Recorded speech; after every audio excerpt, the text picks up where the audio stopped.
같이 기도드리겠습니다. 우주 만물을 창조하시고 인간 역사를 다스려 가시는 우리 아버지 하나님, 감사를 드립니다. 이번 한 주간 하나님을 모르고 살아가던 인생들 하나님 앞으로 다 불러주시고 이 진리의 말씀을 들려주셔서 참으로 하나님 살아계신과 또 우리에게 뜻하시는 것이 무엇인지 밝게 알 수 있도록 인도해 주시니 감사를 드립니다.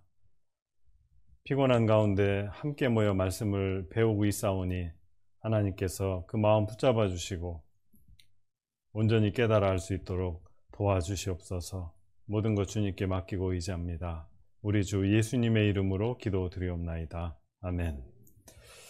자, 오늘은 요한복음 말씀으로 시작을 할 텐데 여기 화면을 같이 한번 봅시다.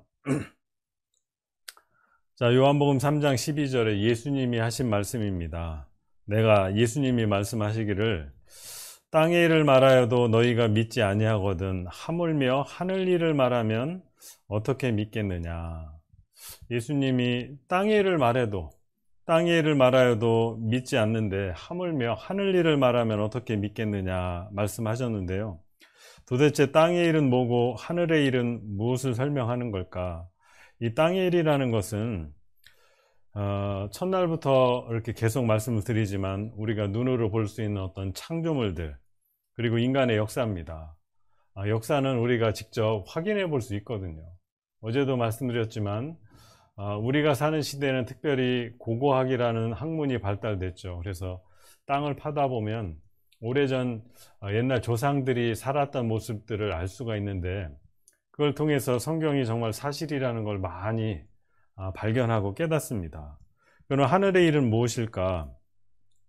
눈에 보이지 않는 하나님, 그리고 우리 안에 영혼이 있다고 하는데 어찌 보면 있을 것 같기도 하고 아닐 것 같기도 하고, 그리고 죽음 건너가면 영원한 천국과 지옥이 있다 하는데 아직 안 가봤잖아요. 어떤 분이 묻습니다. 목사님은 천국과 지옥 가보셨어요? 저도 아직 가보지 못했습니다. 그런데 어떻게 천국을 믿을 수 있어요? 지옥이 있다는 걸 어떻게 믿으세요? 예수님이 하신 말씀에 답이 있습니다. 이 땅의 일을 하나님께서 성경에 가득 기록해 놓으셨어요. 태초에 하나님이 천지를 창조하셨다는 말씀부터 시작해서 우리 인류 역사를 자세히 기록하셨는데 이 땅의 일을 자세히 살펴보면 이게 사람이 기록할 수 있는 내용이 아니라는 걸 알 수 있고, 그리고 땅의 일을 하나하나 확인하는 가운데 참으로 하나님 계시는구나, 이제 비로소 하늘의 일을 믿을 수 있게 되는 겁니다. 아마 제가 첫날부터 하나님 계십니다, 우리 영혼이 있어요, 영원한 천국 갑시다, 그러면 뭐 좋은 얘기인 것 같긴 한데 그 말을 내 마음에 믿기가 참 어렵거든요. 그래, 한번 믿어보자 결심은 할지라도 집에 가서 이제 자려고 누워서 가만히 생각해 보면 정말 그럴까? 의심이 더 많이 생기죠. 그래서 예수님 말씀하셨어요. 내가 땅의 일을 말하여도 너희가 믿지 않는다면 하늘의 일은 더더욱 못 믿을 거다. 그러니까 우리가 먼저 직접 눈으로 보고 손으로 만져보고 확인할 수 있는 땅의 일을 좀 자세히 살펴볼 필요가 있습니다. 그러면 직접 확인이 어려운 눈에 보이지 않는 하나님 참으로 계시다는 거 알 수 있고요. 영원한 천국과 지옥 가보지 않았지만 틀림없이 있다는 것을 우리가 마음에 받아들일 수 있습니다. 그래서 먼저 하나님 우리에게 땅의 일을 살펴보라 말씀하시고요. 그래서 첫날부터 오늘도 계속해서 이 땅의 일, 우리가 눈으로 볼 수 있는 우리 인류의 역사를 좀 살펴볼 겁니다. 그러하다면 이제 눈에 보이지 않는 하나님을 알고 우리 영혼이 있어서 죽음 이후에 영원한 세계가 있다는 것을 우리 마음에 믿을 수 있습니다. 그래서 하나님의 존재, 보이지 않는 하나님이 계시다는 걸 성경이 증거하는데 그 방법이 뭐냐면 이전 일에 어떠한 것을 고하라, 그리고 될 일, 장차 올 일을 고하라, 우리가 연구하여 그 결국을 알리라, 이렇게 말씀하셨어요. 태초에 오래전에 있었던 일, 정말 참으로 신이라면 말할 수 있어야 되지 않겠어요? 또 사람이 도무지 할 수 없는 일, 앞으로 무슨 일이 벌어질까 모르잖아요. 될 일과 장차 올 일을 고하라. 우리가 자세히 연구해보면, 따져보고 확인해보면 참으로 하나님 살아계신지 우리가 알 수 있습니다. 이거 알고도 없다고 주장한다면 그건 고집이죠. 그래서 하나님의 존재, 영원한 천국과 지옥이 있다는 것을 우리가 어떻게 할 수 있느냐? 땅의 일을 살펴보셔야 돼요. 그 대표적인 예가 우리 인간의 역사입니다. 역사.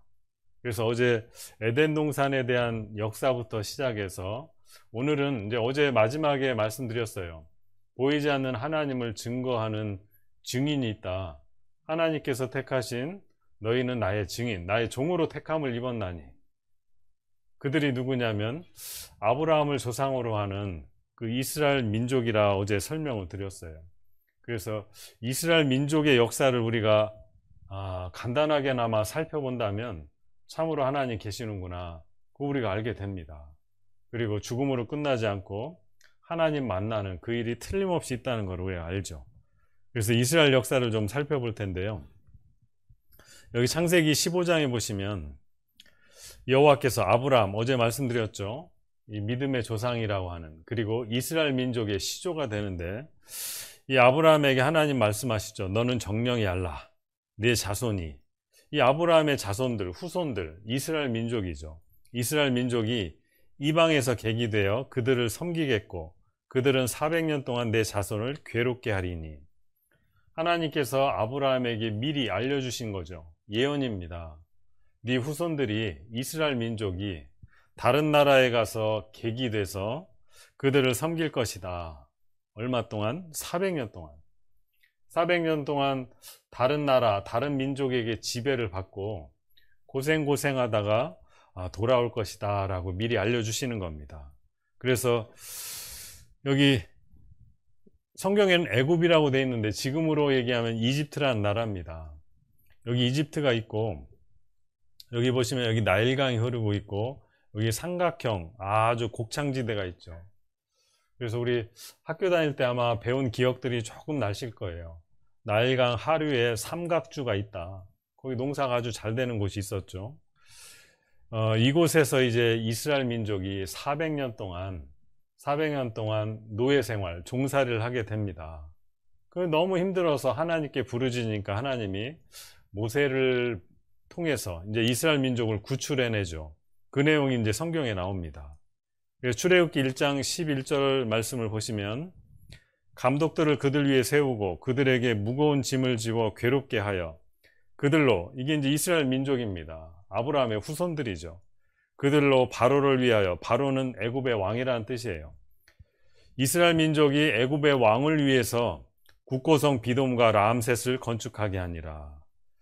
이 이스라엘의 애굽이죠. 이집트라는 나라에 이제 농사가 너무 잘 돼서 그 곡식을 저장할 창고가 좀 필요했는데, 이 비돔이라는 곳, 람셋이라는 큰 곡창의 건물을 세우게 됩니다. 제가 오늘 점심을 먹고 여기 삼례역에 가니까 옛날에 일제시대 때 그 쌀 창고를 했던, 이제 그게 그대로 남아 있더라고요. 마찬가지죠. 이 애굽, 이집트에는 비돔이라는, 람셋이라는 국고성, 여기가 뭐냐면 쌀을 저장하는, 곡식을 저장하는 창고입니다. 그래서 이 애굽의 사람들이, 이집트 사람들이 이스라엘 민족들을 아주 노예로 부려서 힘들게 일을 시켰어요. 무려 400년 동안. 그래서 여기 그 뒤에 이어지는 말씀을 보면, 이스라엘 자손의 역사를 엄하게 하여 고역으로 그들의 생활을 괴롭게 하니 곧 흙 이기기와 벽돌 굽기와 농사의 여러 가지 일이라. 힘든 일을 다 시킨 거죠. 그래서 이집트에 가면 이제 테베라는 곳이 있는데 거기 이제 벽화가 발견됐어요. 여기 보면 농사일도 하고 흙벽돌을 만들고 있는 벽화죠. 이게 이제 이스라엘 민족들이 거기에서 고생했던 모습을 지금 벽화로 이렇게 볼 수 있습니다. 그리고 이제 영국의 대형 박물관에 지금 보관되어 있는 건데요. 이 흙벽돌, 지푸라기를 넣어서 진흙을 이겨서 만든 벽돌입니다. 그때 당시 이스라엘 민족이 노예로 종살이할 때 만들었던 것들이죠. 그래서 여기 신문 기사에 보시면 바로왕 시대 이스라엘 백성들 고난의 숨결이 생생하다. 이 유적터를 다 발굴한 거예요.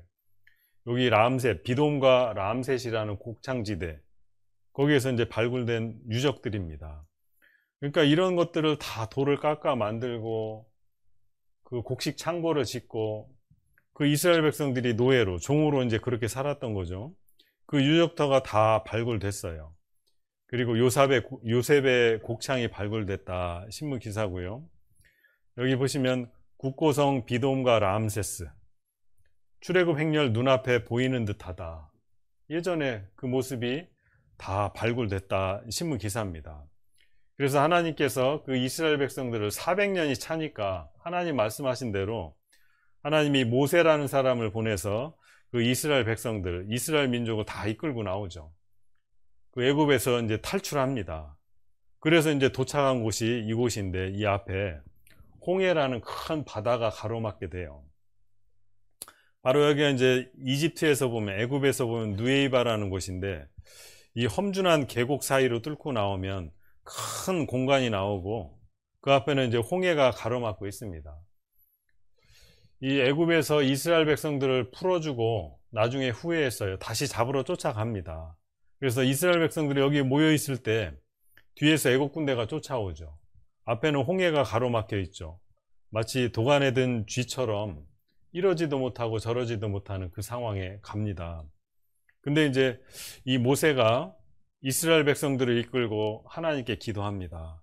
그리고 이제 바다 위로 손을 내어민데 여호와께서 큰 동풍으로 밤새도록 바닷물을 물러가게 하시니 물이 갈라져 바다가 마른 땅이 된지라. 이제 기적과 같은 일이 벌어지죠. 수천 년 전에 이런 일이 정말 있었을까? 우리는 이 말씀을 읽을 때마다 그런 생각을 해보게 됩니다. 정말 물이 갈라져 바다가 마른 땅이 되었을까? 이스라엘 자손이 바다 가운데 육지로 행하고 물은 그들의 좌우에 벽이 되니 애굽 사람들과 바로의 말들, 병거들과 그 마병들이 다 그 뒤를 쫓아 바다 가운데로 들어오는지라. 이스라엘 자손들이요, 그 갈라진 바다 사이로 마른 땅이 됐는데 거기를 이제 건너게 되죠. 물이 그들의 좌우에 벽이 되었다. 여러분, 우리 그 남쪽에 저 진도라는 곳에 가보면 모세의 기적이라는 관광지가 있습니다. 이제 밀물과 썰물이 있어서 물이 빠질 때 이제 그 조그만 섬이 하나 있는데 그 섬까지 이제 묻이 드러나는 거죠. 길이 생깁니다. 걸어서 그 섬까지 가요. 나중에 이제 밀물이 들어오면 물이 채워져서 이제 그때는 나오질 못하죠. 그래서 이제 그 섬까지 걸어갈 수 있는 묻이 드러나는 이제 그런 현상이 나타나서 이제 모세의 기적이다 그러는데 실제 성경에서 모세를 통해 하나님 보여주신 기적은 그런 기적이 아닙니다. 물이 좌우에 벽으로 서는 거죠. 벽으로. 근데 이제 뒤쫓아오던 애국 군대가 있었어요.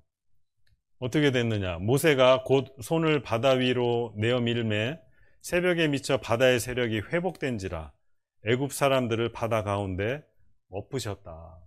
다 빠져 죽은 거죠. 물이 다시 흘러 병거들과 기병들을 덮되 그들의 뒤를 쫓아 바다에 들어간 바로의 군대를 다 덮고 하나도 남기지 아니하였더라.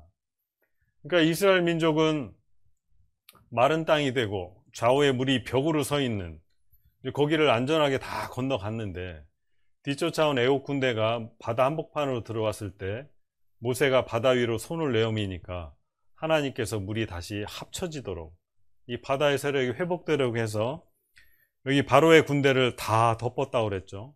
하나도 남기지 않고 다 빠져 죽게 된 겁니다. 정말 이런 일이 있을까? 이거 영화에서나 나올 법한 내용이잖아요. 실제로 10계라는 영화를 통해서 우리가 좀 이렇게 눈으로 좀 볼 수 있는데 이 성경 내용을 가지고 영화를 하나 만든 것인데 그게 10계라는 영화입니다. 이 사람이 이제 모세 역할을 한 찰톤 헤스톤이라는 영화 배우인데 바다 위로 손을 내미니까 물이 쫙 갈라졌어요. 물이 좌우에 벽이 됐죠. 이제 이스라엘 백성들이 그 마른 땅이 된 땅을 밟고 이제 건너갑니다. 이제 애국 군대가 뒤늦게 쫓아왔어요. 바다 한복판으로 들어왔을 때 이 모세가 이제 다시 손을 내어미니까 바다가 다시 합쳐져서 다 덮어버리고 하나도 남기지 않고 다 빠져 죽은 겁니다.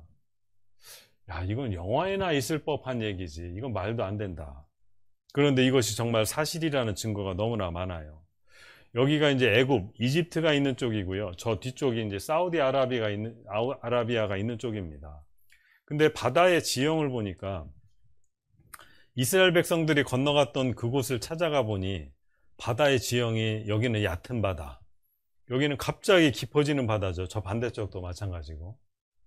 아마 하나님께서는 물이 좌우의 벽이 됐다. 이 벼랑으로 떨어지지 못하도록, 이 절벽으로 떨어지면 큰일 나잖아요.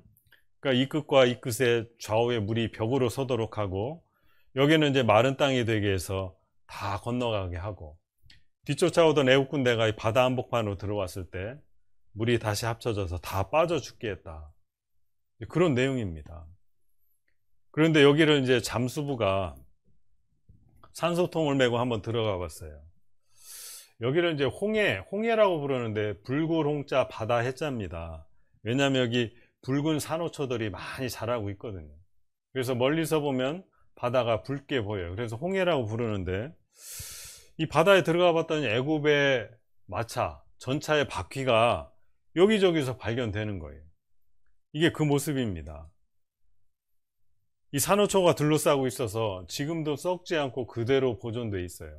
과연 누가 이 홍해 이 바다 속에 애굽의 전차 바퀴를 이렇게 빠뜨려 놨을까? 뭐 일부러 누가 갖다 넣겠어요? 그리고 실제 이 전차 바퀴를 나중에 조사해 보면 이 이집트 박물관에 전시되어 있는 애굽의 전차 바퀴하고 똑같죠. 이런 것들이 홍해 바다에서 지금도 발견되고 있어요. 애굽의 전차 바퀴하고 똑같습니다. 어떤 거는 빗살이 이렇게 6개가 있는 것이 있고 4개가 있는 것이 있고. 그리고 이제 또 하나 궁금한 것은, 이집트에 제가 이제 수년 전에 한번 다녀왔는데, 거기 가면 국립박물관, 카이로 박물관이 있는데요. 거기에는 역대 이집트의 왕들이 미라로 지금 보존되어 있습니다. 그때 당시 이집트는 영원 불멸설, 사람이 죽어도 언젠가는 살아서 영원히 산다는 어떤 막연한 믿음이 있었어요. 그래서 특히 왕이나 왕족들이 죽으면 그냥 땅에 묻는 것이 아니고 미라로 만듭니다. 미라는 이제 몸에 칼을 대지 않고 눈이나 코, 입, 항문을 통해서 내장을 다 긁어내고 방부제로 채우고, 이제 방부 처리해서 이제 이렇게 붕대로 다 감잖아요. 그게 이제 미라인데, 역대 왕의 시신이 아직도 썩지 않고 그대로 보존돼 있어요. 그래서 여기 신문 기사에 보면 모세를 추적하다 죽은 왕은 과연 누구일까? 성경에 이런 일이 있었다고 했잖아요. 성경이 사실이라면 그 내용대로 뭔가가 있을 텐데 조사를 해보자. 그래서 여기 신문 기사를 제가 읽어드려 보겠습니다. 모세를 추적하다 홍해의 파도에 휩쓸려 죽은 이집트 왕은 과연 누구일까? 구약 성경에 기록돼 있잖아요. 그래서 그걸 알아보려고 이 성경 출애굽기의 진실성 여부를 파헤치기 위해서 과학적 조사가 세계 석학들에 의해 처음으로 실시되었다.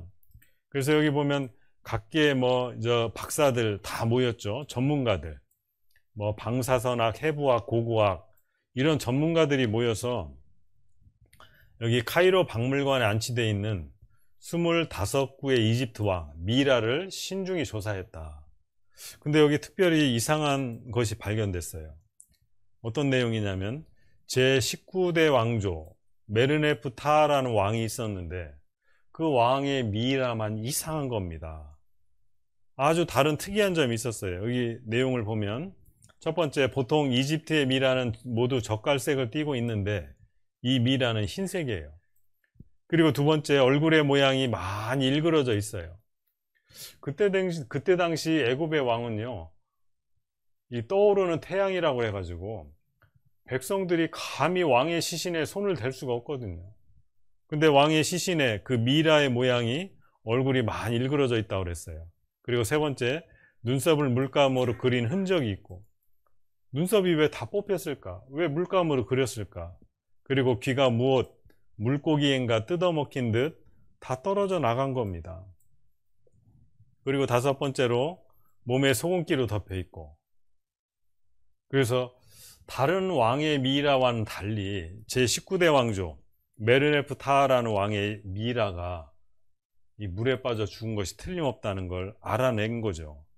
이세티는 그 메르네프타 왕의 이제 할아버지에 해당되는 왕입니다. 그 미라죠. 그리고 람세스 2세는 그 메르네프타의 아버지. 다 젓갈색을 띠고 있는데 이 본인, 이 메르네프타의 미라는 허옇고, 이게 귀가 다 뜯어 먹혔는지 다 떨어져 나갔죠. 눈썹을 물감으로 그려놓고, 얼굴이 많이 훼손돼 있고, 소금기로 덮여 있고, 이게 물에 빠져 죽은 왕이 틀림없다.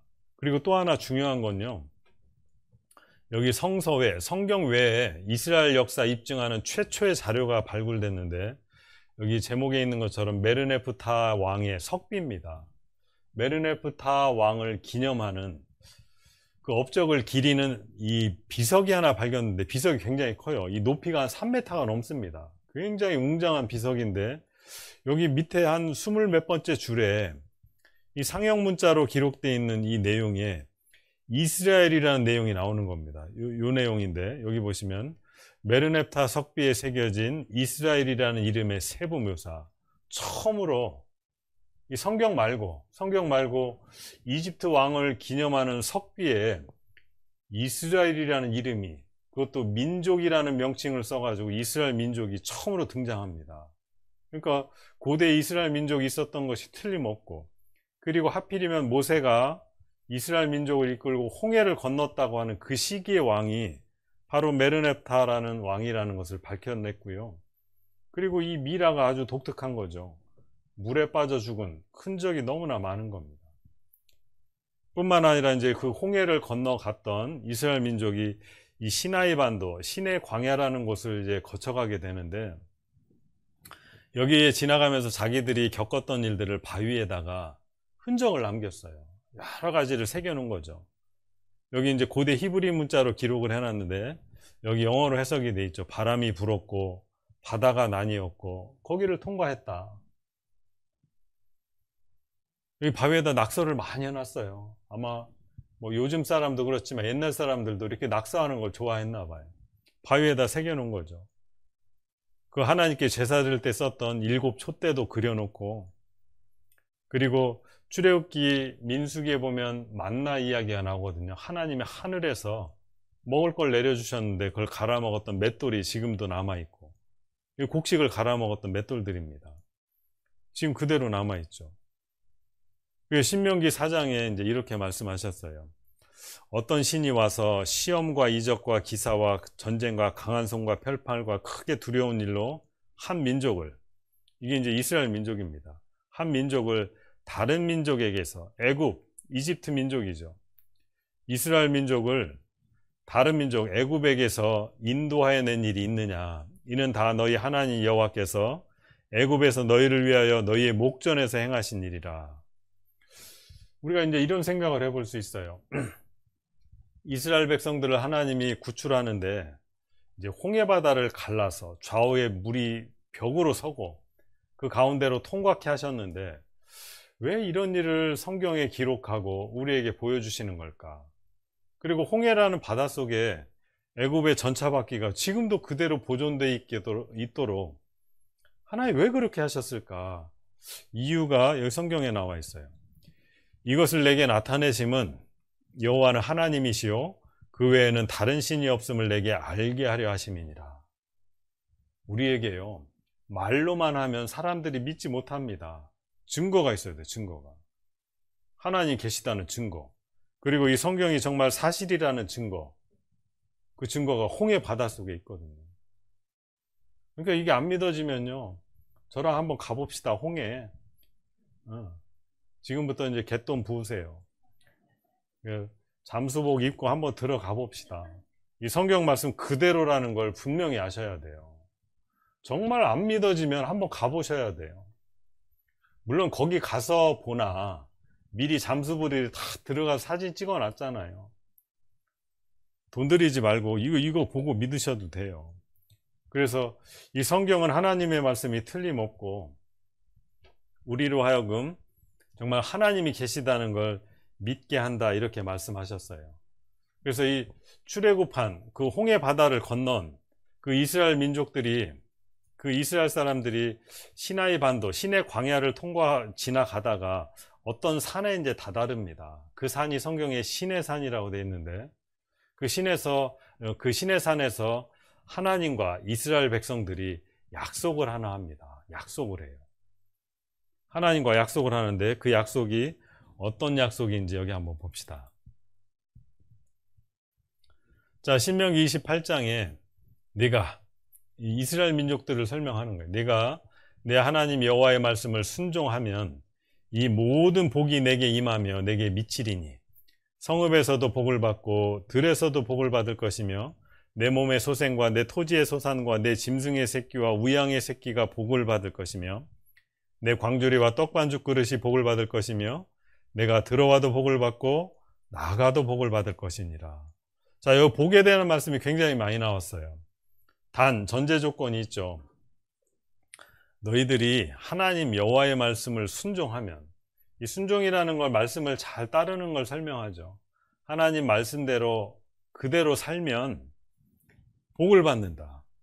뭐 심지어는 떡반죽 그릇도 복을 받아, 들어와도 복을 받고 나가도 복을 받고. 아, 이러면 얼마나 좋겠어요. 근데 이어서 이렇게 말씀하셨어요.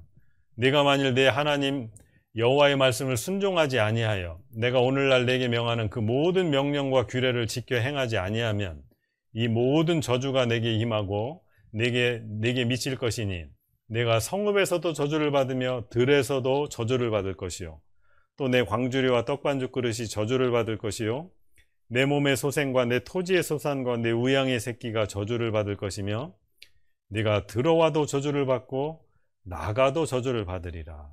아까하고는 이제 정반대죠. 아까는 복, 들어와도 복, 나가도 복을 받을 것이라 했는데 여기는 떡반죽 그릇도 저주를 받고 들어와도 저주를 받고 나가도 저주를 받을 것이다. 어떻게 했을 때? 네가 만일 네 하나님 여호와의 말씀을 순종하지 않으면, 지켜 행하지 않으면, 그러니까 이걸 한마디로 설명하면 하나님 말씀대로 살면 복을 주겠다. 하나님 말씀을 지키지 못하고 어기고 너희들 마음대로 살면 저주가 있을 것이다. 하나님 이렇게 말씀하시니까 이스라엘 백성들이 한 목소리로 예, 그렇게 합시다. 그렇게 하겠습니다.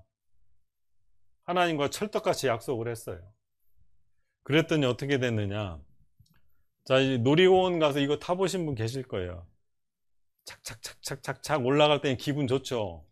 꼭대기 올라가서 이야 경치 좋다. 근데 내려가면서 으악 소리 지르잖아요. 자, 이거 올라가는 건 순종했을 때 복을 받는 모습, 나락으로 이 밑으로 떨어지는 건 불순종해서 저주받는 모습이라고 했을 때 사람은요, 이스라엘 민족만 그런 건 아닌 것 같아요. 저와 여러분 우리도 마찬가지입니다. 어떤 일이 잘 풀리면, 우리 속담에도 있어요. 어떤 일이 잘 되면 내 탓, 뭐가 잘 안 되면 조상 탓. 엄마 아빠가 나를 이렇게 낳아줘서 이렇다고. 그 사람은요, 어떤 일이 잘 풀리잖아요. 처음에는 초심이라고 하죠.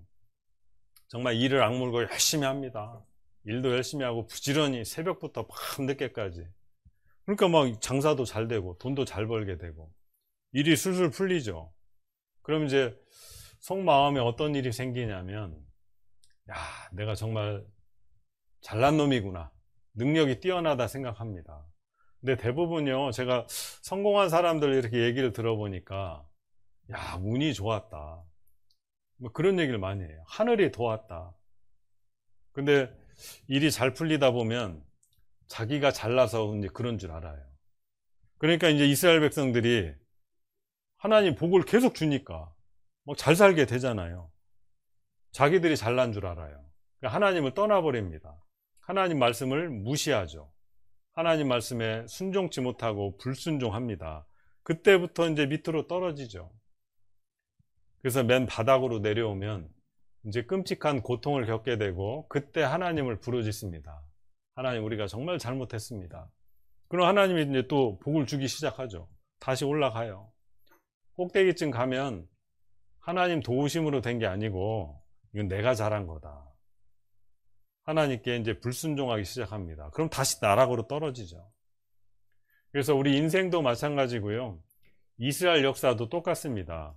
순종과 불순종. 그래서 복과 저주가 계속 반복되는데, 문제는 우리 사람의 인생은요, 오르락내리락 하는데 이렇게 높이, 이렇게 밑으로 처박지는 않아요. 근데 이스라엘 민족의 역사는 극과 극입니다. 잘 될 때는 이 사람의 생각으로는 도무지 말이 안 될 정도로 너무 잘 되는 거죠. 망할 때는 야, 어떻게 저렇게까지 망할 수가 있을까? 이스라엘 역사가 그랬어요. 이스라엘 역사가 순종과 불순종, 복과 저주가 계속 반복되다가 완전히 멸망한 때가 있습니다. 완전히 멸망한 때. 그게 언제냐면 예수님이 이 땅에 오셨을 때 하나님의 백성이라고 하는 이스라엘 민족이 예수 그리스도를 배척하고 십자가에 못 박아 죽였을 때 이제 저주가 임하긴 하는데 그냥 저주가 아니고요. 장장 무려 2000년이 넘도록 나라도 잃고 정말 무자비한 핍박을 받으면서 살게 되는 끔찍한 저주를 맞이하게 됩니다. 근데 여러분 혹시 제가 첫날 제 소개를 잠깐 드렸지만 저는 불교 집안에 자라서 성경을 잘 몰랐어요.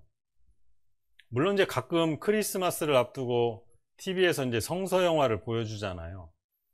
그래서 이제 TV를 이렇게 보고 영화도 가끔 보면 아, 예수님을 막 십자가에 못 박는 뭐 그런 것도 본 거는 같아요. 근데 투구를 쓰고 갑옷을 입은 로마 병사들이 막 죽이잖아요. 아, 예수님은 로마 병사들이 죽였구나. 저는 그렇게 알고 있었어요. 뭐 성경도 잘 모르고 있었고 가끔 TV나 영화를 통해서 이제 제가 본 게 그런 것들이었거든요.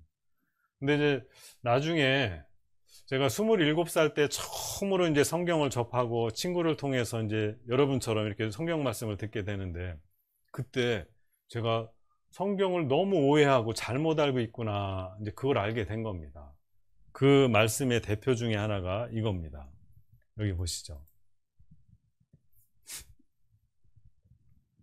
자, 데살로니가전서 2장 15절에 보면 유대인은 어제 소개해드린 것처럼 이스라엘 민족을 뜻합니다. 유대인은 하나님의 백성, 하나님의 증인이라고 하는 이스라엘 백성들은 주 예수와 선지자들을 죽이고 그랬어요. 물론 예수님을 십자가에 못 박아 죽인 이제 로마 병사가 그렇게 하기는 했지만 정말 예수님을 죽인 장본인은 유대인이다 그랬어요. 유대인이 주 예수와 선지자들을 죽였다. 내가 알고 있는 거하고 좀 다르네. 왜 하나님의 백성이라고 하는 이스라엘 민족이 하나님이 보내셨다고 하는 독생자 예수 그리스도를 왜 죽였을까? 왜 죽였을까? 그거 아는 것은 굉장히 중요합니다. 그래서 여기 예수님을 배척한 이유를 한 3가지 정도로 크게 생각해 볼 수 있는데 첫 번째는 이스라엘 민족은 외모를 중시한 민족이었어요. 그래서 성경에 보면 예수님이 이 세상에 오셨을 때 연한 순 같고 마른 땅에서 나온 줄기 같아서 고운 모양도 없고 흠모할 만한 아름다운 것이 하나도 없다고 그랬거든요. 그러니까 아마 이렇게 볼품없는 그런 모습이었을 겁니다. 예수님이 이 땅에 오셨을 때 너무 초라하고 볼품없는 모습으로 왔어요. 그러니까 이스라엘 민족이 기대했던 그런 모습이 아니었던 거죠. 근데 과연 이 유대인들, 이스라엘 사람들만 그랬을까? 저와 여러분들은 그러지 않을까? 외모가 좀 멋지고 좋은 옷을 입고 이제 그러면 왠지 호감이 가고 막 얼굴도 막 산적 같고 막 옷도 지저분하게 입고 그럼 왠지 인상이 찌푸려지고 멀리하고 싶고. 그래서 이스라엘 민족들은요, 예수님 오시기 전부터, 예수님 오셨을 때도 마찬가지죠. 어떤 불쌍한 사람을 도와줄 때 예수님은 나팔을 불지 말라, 자랑하지 말라는 거예요. 그냥 오른손이 하는 일을 왼손이 모르게 좀 조용히 도와줘야지, 내가 누굴 도와줬다 막 나팔 불고 크게 떠드는 거죠. 기도할 때도 큰 사거리로 나가서 하늘로 손을 높이 들고 기도하는 걸 좋아했어요.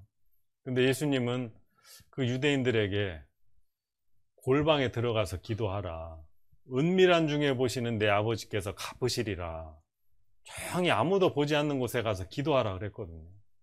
금식을 할 때도 티내지 말라. 만일 알았다면 영광의 주를 십자가에 못 박지 않았으리라. 자기들이 생각한 예수님의 모습하고 실제로 오신 모습이 이 외모가 너무 초라하게 보였어요. 그래서 예수님을 배척했던 겁니다. 그래서 우리도 그거로부터 교훈은 하나 받아야 돼요. 사람을 너무 외모로만 평가하지 말자. 외모가 그럴듯하면요, 사기꾼한테 당합니다. 사기꾼한테 당해요. 외모 중시하는 거, 이게 참 큰 어떤 잘못을 저지를 수 있어요. 두 번째, 이스라엘 사람들이 이 영혼에 대해서 관심이 없었어요. 죽음 이후에 대해서 관심이 없었습니다. 그래서 아마 여기 계신 분도 혹 그럴지 모르겠어요.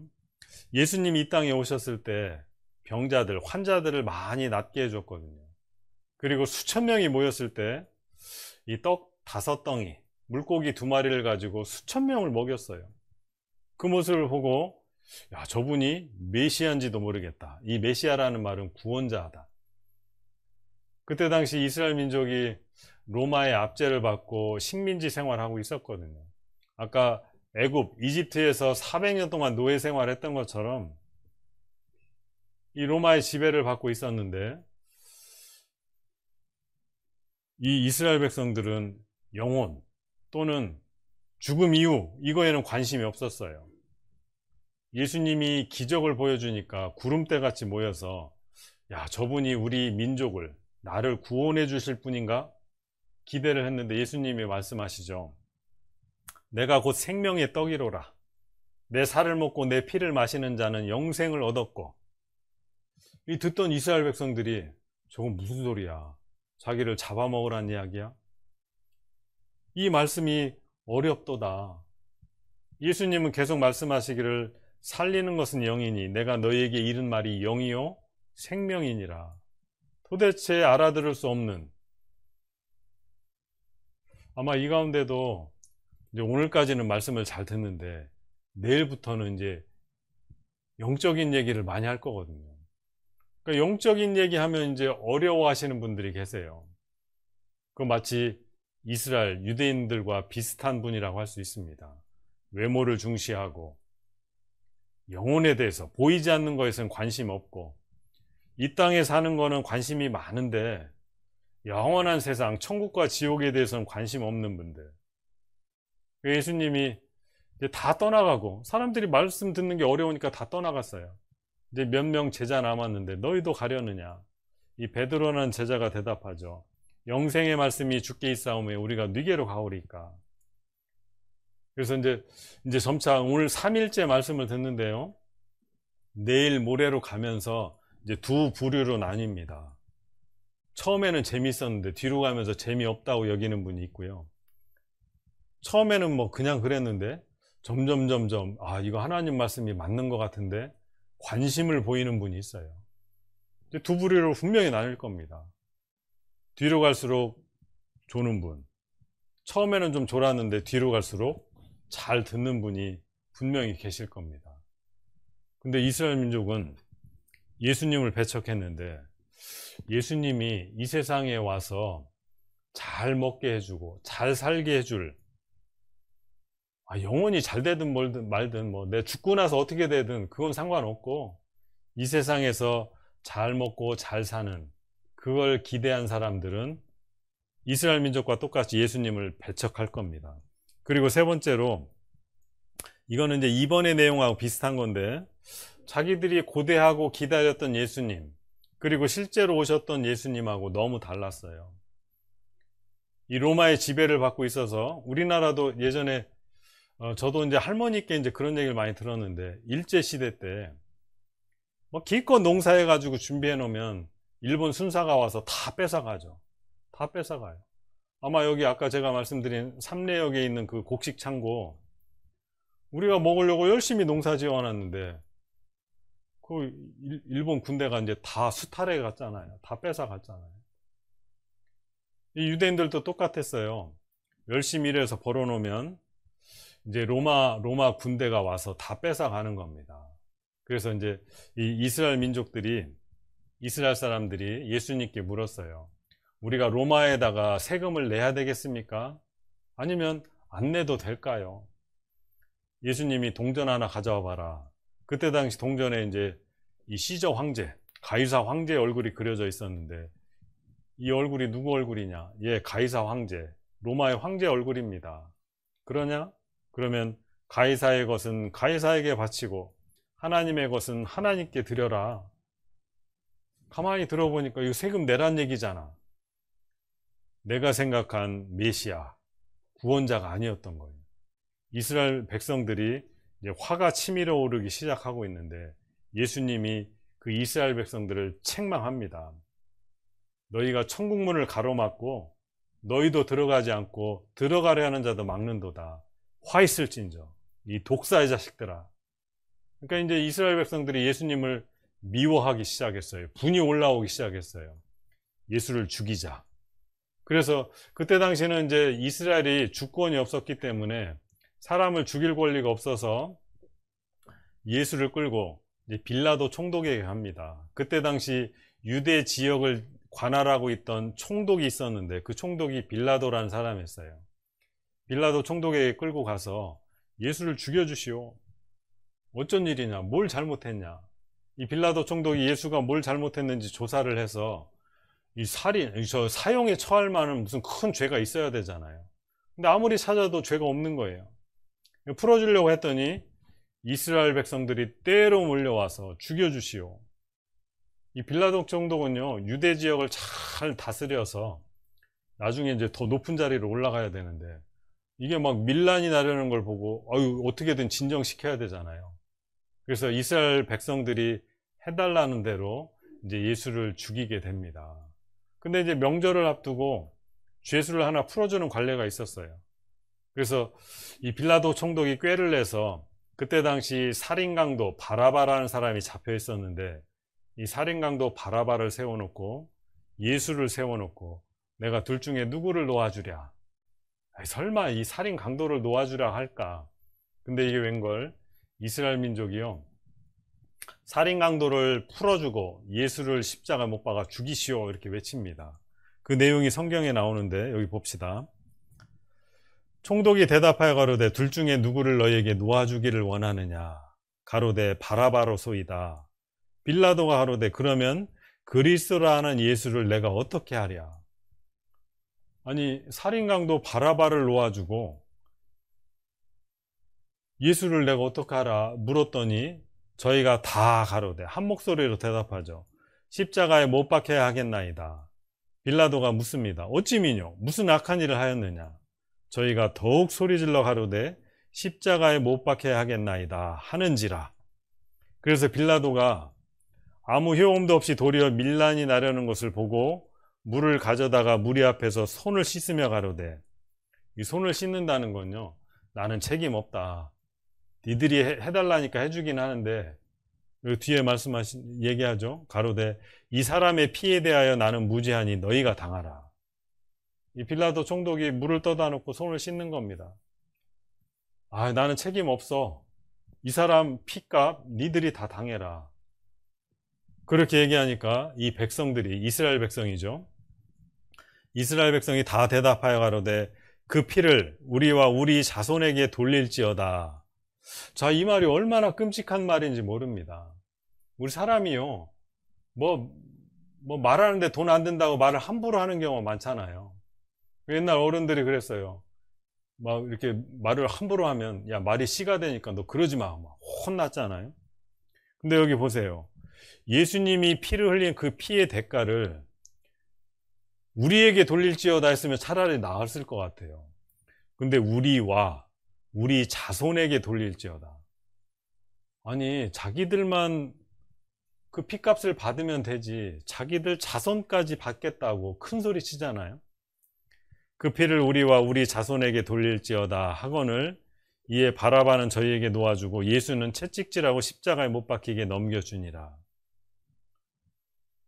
자, 제가 요약을 해봅시다. 저희가 이스라엘 민족이 더욱 소리질러 가로되 십자가에 못 박혀야 하겠나이다. 어찌미뇨? 막무가내입니다. 이 빌라도가 손을 씻으며 너희가 당하라 그랬을 때 그 피를, 예수님의 피죠, 그 피를 우리와 우리 자손에게 돌릴지어다 큰 소리 쳤어요. 여러분, 입이 내 입이라고 말을 함부로 하면 안 되죠. 정말 말은 신중하게 해야 됩니다. 조심해야죠. 여기 이제 고고학적 발굴 아주 중요한 내용이 있는데요. 이 가이사랴 빌립보라는 장소가 있어요. 여기에 가면 이분이 이제 소개를 하죠. 가장 중요한 발견이 있다는 거예요. 그게 뭐냐면 요 비석. 이 비문은 바로 이곳에서 예수님에게 십자가 언도형을 내렸던 본디오 빌라도가 있었다고 하는 이름이 새겨있는 석판이다. 예전에 성경을 읽으면서요, 사실 미국에서는요, 목사라고 하는 분들이 예수님이 실제로 2000년 전에 이 세상에 오셨다는 걸 안 믿는 목사도 많습니다. 하물며 예수님에게 십자가에 못 박아 죽여라 라고 명령을 언도했던 이 빌라도라는 사람이 정말 있었을까? 이거 지어낸 얘기 아닐까? 그렇게 생각하는 사람들이 꽤 많았습니다. 성경을 성경대로 믿지 못하고 뭐 몇 가지 좋은 얘기는 믿지만, 아이, 빌라도 이런 사람 없었을 거야. 그냥 지어낸 얘기일 거야. 예수님 2000년 전에 왔다고는 하는데 뭐 왔는지 안 왔는지 난 잘 모르겠어. 그렇게 생각하시는 분이 의외로 많았어요. 근데 여기 비석이 하나, 석판이 발견됐는데요. 여기 본디오 빌라도라고 딱 이름이 새겨져 있는 거죠. 이겁니다. 여기 설명을 보시면 본디오 빌라도가 세운 비석, 여기서 빌라도는 자신을 행정장관으로 호칭하지 않고 총독으로 불렀다. 총독 빌라도라고 여기 이제 석판에 이제 새겨져 있는 거죠. 그리고 이제 예수님이 십자가 못 박혀 죽는 그 사건을 통해서 이제 그 핏값을 이스라엘 백성들이 이제 받게 되는데요. 예수님이 십자가에 못 박혀 죽기 전에 미리 예언하신 말씀이 있습니다. 누가복음 19장 말씀인데, 가까이 오사 성을 보시고, 이 성이 예루살렘 성입니다. 성을 보시고 우시며 가라사대, 너도 오늘날 평화에 관한 일을 알았다면 좋을 뻔하였거니와 지금 내 눈에 숨기웠도다. 날이 이를지라. 예수님이 예언하셨어요. 어떤 날이 올 거다. 날이 이를지라. 그 날이 되면 내 원수들이 토성을 쌓고 너를 둘러 사면으로 가두고, 그 원수들이 토성을 쌓는 날이 온다. 그리고 너를 사면으로 가둘 것이다.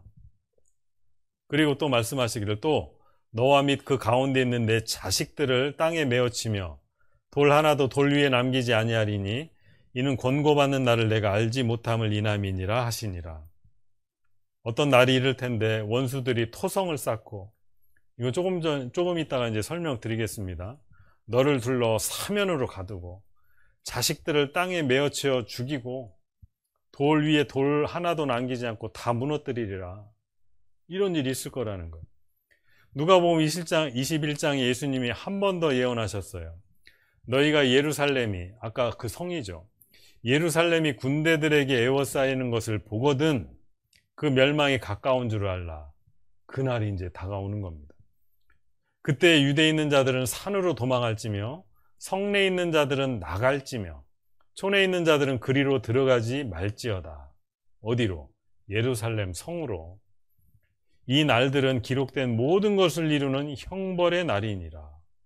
어떤 날? 형벌의 날이 이제 다가올 텐데 토성을 쌓고 사면에 가둘 거다. 그리고 예루살렘이 군대들에게 에워싸일 것이다. 그러니까 이제 그걸 보거든 성 안에 있는 사람 성 밖으로 빨리 나가고 밖에 있는 사람 그 성 안으로 들어가지 말아라. 이제 끔찍한 형벌의 날이라고 경고하신 거예요. 그러면서 이제 이렇게 또 예언하셨죠. 그날에는 아이벤 자들과 젖먹이는 자들에게 화가 있으리니 이는 땅에 큰 환난과 이 백성에게 진노가 있겠음이로다. 저희가 칼날에 죽임을 당하며 모든 이방에 사로잡혀 가겠고, 예루살렘은, 이 예루살렘 성입니다. 예루살렘은 이방인의 때가 차기까지 이방인들에게 밟히리라. 아주 끔찍한 일이 있을 걸 예수님이 예언하셨어요. 자, 옛날에는요, 고대로, 우리나라도 마찬가지입니다. 서울, 조선시대 때 서울은요, 이 남대문, 뭐 동대문 해가지고 사대문이 있고요.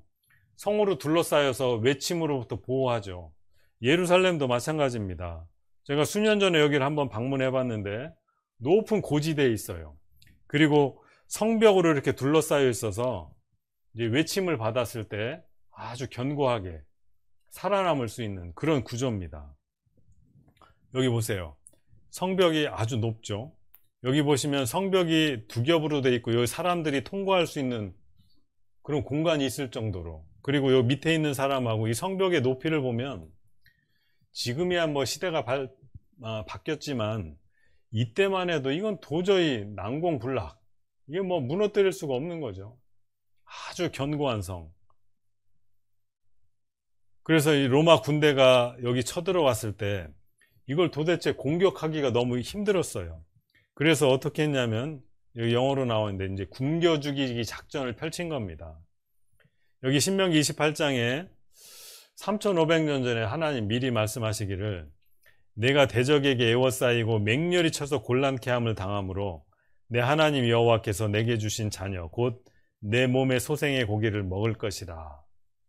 이게 이제 3500년 전에 이스라엘 백성들에게 앞으로 이런 일이 있을 거라 미리 말씀해 주셨는데, 여기 봅시다. 이 예루살렘 성이 너무 견고하니까 로마 군대가 쳐들어왔는데요, 도대체 공격을 못 하겠는 거예요. 그래서 어떻게 했냐면 여기 빨간 선을 그려놨죠. 이 로마 군대가 뺑 둘러싸서 나가지도 못하고 들어가지도 못하고, 그러니까 이 안에 있는 식량을 다 먹고 나니까 이제 먹을 게 없는 거죠. 배를 쫄쫄 굶으니까 여기 예언하신 말씀대로 하나님이 내게 주신 자녀 곧 내 몸의 소생의 고기를 먹을 거다. 배가 고파서. 아마 여기 연세 많으신 어르신들 빼고는 이 배고픔의 서름을 안 겪어보셨을 거예요. 뭐 저도 마찬가지입니다. 뭐 한두 끼는 굶어본 적 있지만 한 날 며칠 굶어본 적은 없잖아요. 근데 우리 흔히 이야기합니다. 사람이 견디기 힘든 여러 가지 고통이 있는데 이 굶주림의 고통은요, 이게 우리는 겪어보지 않아서 그렇지 상상할 수 없다고 해요. 장장 5달간을 나가지도 못하고 들어오지 못하게 포위를 하니까 먹을 것이 없어서 자기 자식을 삶아 먹었다고 그랬어요. 이 유대 역사학자인데 유태인입니다. 이 이스라엘 사람인데 요세푸스라는 역사학자가 실제로 자기가 보고 겪은 것을 기록에 남겼는데 굶주려 견디지 못해 자식을 잡아먹었다고 기록하고 있어요. 그리고 아까 토성을 쌓을 것이다 예수님이 예언하셨잖아요. 이 성벽이 너무 견고하고 높으니까 이렇게 이제 언덕을 만드는 겁니다. 성벽이 높으니까 이게 이제 토성이에요. 토성을 쌓고 군대들이 이제 진격해 들어가죠. 그래서 이 공성태라고 이 큰 나무로 이제 성을 무너뜨리죠. 로마 군대가 이제 사다리를 밟고 토성을 쌓고 이제 진격해 들어갑니다. 그 성 안에는 성전, 하나님께 제사 드리는 성전이 있었는데 성전이 다 불태워지고요. 그때 태워지다만 그 많은 유물들이 지금도 남아 있어요. 타다 남은 이 뼈 조각들, 사람들. 그리고 그때 이제 예루살렘을 정복한 기념으로 여기 보면 금으로 만든 7촛대, 이 삽들, 여러 가지 이제 성전에서 하나님께 제사 드릴 때 썼던 기물들을 탈취해오는 장면입니다. 이게 실제 역사 가운데 있었다는 것이 이 로마에 가면 티투스 또는 타이터스라고 얘기하는데 이 장군의 이름입니다. 이 사람의 이름을 딴 개선문이라는 게 있어요. 이거하고 거의 비슷하게 생긴 게 우리나라에도 있어요. 저 서울 독립문. 이게 이제 요 개선문을 본따서 만든 거거든요. 근데 이 개선문 요 안쪽에 부조로 이렇게 새겨진 모양이 있는데 이게 이제 조금 전에 말씀드린 로마 군대가 타이터스 장군이 예루살렘 성을 정복한 기념으로 하나님께 제사 드리던 기물들을 탈취해가는 장면을 새겨놨어요. 그러니까 실제 성경에 있는 말씀들이 우리 인류 역사 가운데 실제 있었다는 걸 여기 보여주는 겁니다. 이 성경의 기록은 그냥 기록된 것이 아니라 실제 있었던 사실들을 기록하고 있는 거예요. 이 서쪽 벽, 무너진 돌들을 여기 쌓아놨잖아요. 이건 나중에 후대에 다시 개축을 한 겁니다. 돌 위에 돌 남기지 않고 다 무너뜨리우리라. 그리고 여기 로마 시대 때 동전이 발견됐는데 이게 이제 유대라는 뜻을 가지고 있는 단어고요. 이거는 캡티바라고 해서 포로로 잡혀 있다. 그래서 이 이스라엘 민족이 로마의 지배를 받았다는 것, 그리고 빌라도 총독이 진짜 있었다는 것, 그리고 예수님이 십자가에 못 박히셨다는 것, 이게 다 사실이라는 걸 우리가 알 수 있는 거죠. 그리고 나서 예수님이 십자가에 죽으시고 피 흘려 죽으시고 그 피값을 유대인들이 이제 받기 시작하죠. 그 당대 유대인들은 AD 70년에 예루살렘이 다 멸망하고, 그리고 이제 전 세계에 다 흩어버립니다. 이 로마의 정책이 그래요.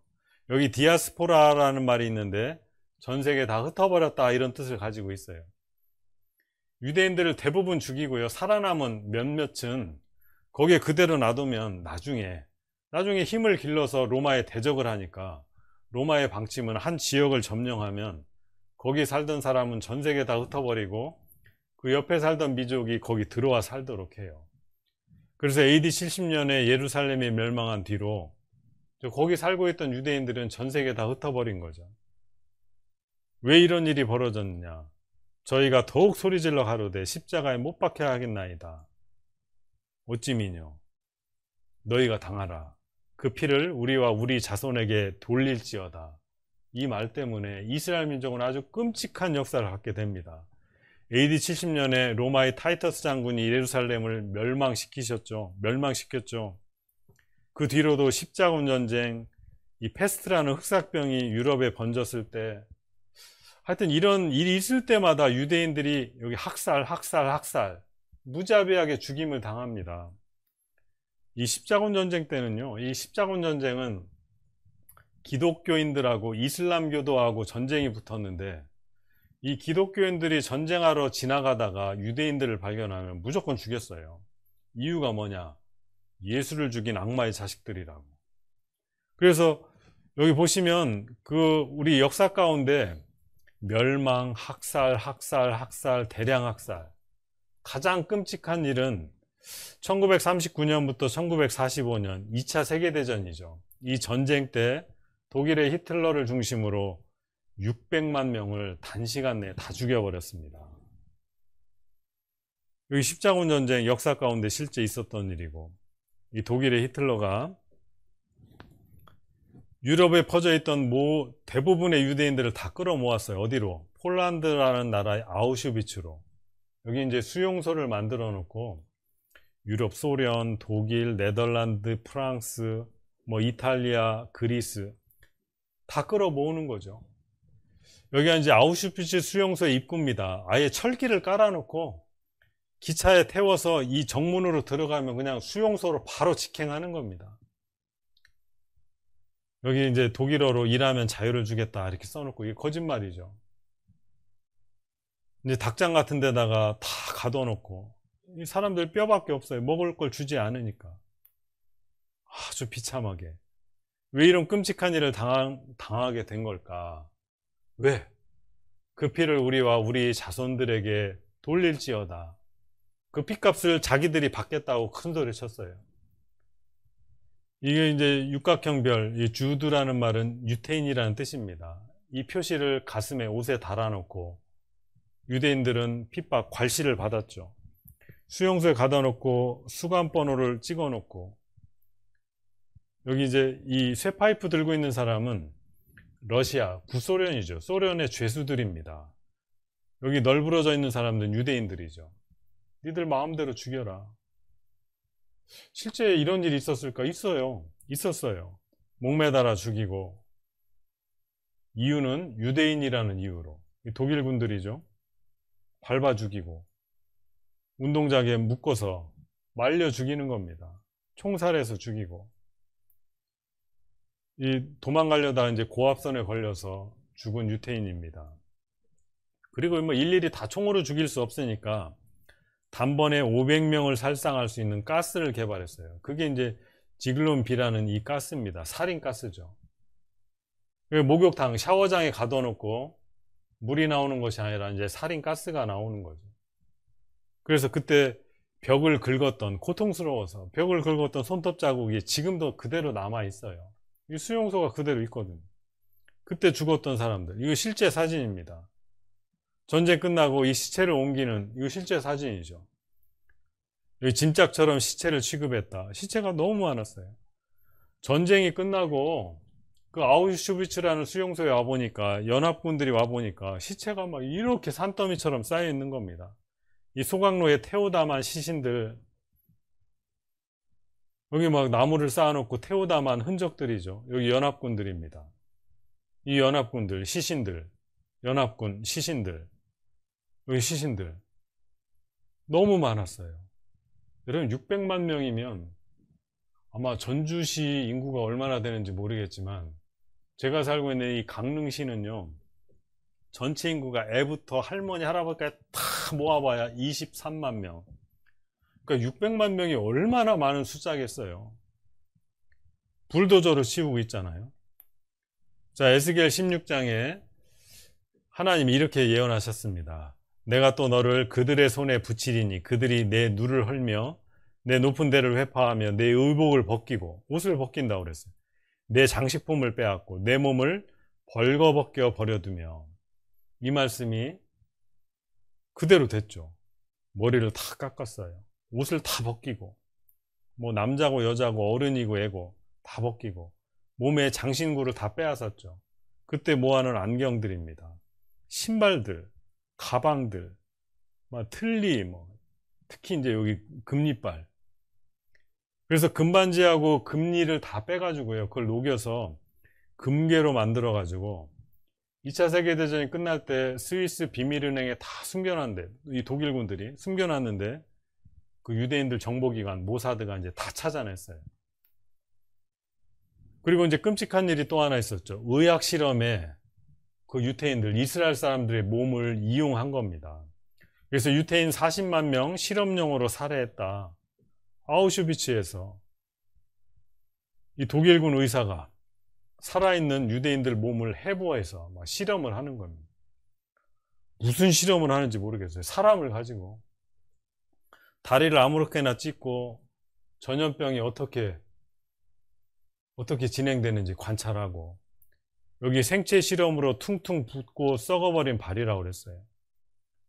막 별 실험을 다 하는 겁니다. 사람 몸을 가지고.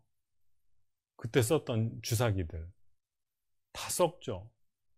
여기 신문기사 보시면 홀로코스트 생존자, 거기 이제 아우슈비츠 수용소에서 살아남은 사람들이 독일의 제약사를 제소했어요. 법정에서 고소를 한 겁니다. 나치가 생체 실험을 했는데, 이 독일의 바이엘이라는 아주 유명한 제약회사가 있죠. 여러분, 아스피린이라는 약 있잖아요. 이 아스피린이요, 그 약을 아는 사람들은 20세기 최고의 발명품 중에 하나라고 얘기합니다. 두통약도 되고 혈전을 녹이는 역할도 한다잖아요. 그래서 혈압이 높은 사람들이 아스피린을 정기적으로 먹어요. 그 바이엘이라는 회사가 좋은 약을 많이 만들었는데 어떻게 그렇게 됐느냐, 이 유대인들 몸을 가지고 실험을 했거든요. 그러니 바이엘의 회사의 이익금은 우리 유대인들에게 돌려야 된다. 이 역사적으로 실제 있었던 일이에요. 누가복음 23장에 푸른 나무에도 이같이 하거든. 이 푸른 나무는 이스라엘 민족, 하나님의 백성, 이 증인들을 설명합니다. 이 이스라엘 민족, 하나님의 백성이라고 하는 이스라엘 민족도 이렇게 예수님을 배척했을 때는 이런 끔찍한 일을 당하는데, 하물며 마른 나무, 이스라엘 민족을 제외한 다른 민족들을 이방인이라고 부릅니다. 푸른 나무에도 이같이 하거든 마른 나무에는 어떻게 되리요? 푸른 나무는 이스라엘을 설명하죠. 마른 나무는 저와 여러분, 우리 이방인을 설명합니다. 푸른 나무가, 이스라엘 민족이 예수님을 배척했을 때 이렇게 끔찍한 일을 당한다면, 저와 여러분, 우리 이방인들이 예수님을 배척했을 때 받을 그 끔찍한 일은 상상하기 어렵다, 이제 그 말씀을 하시는 겁니다.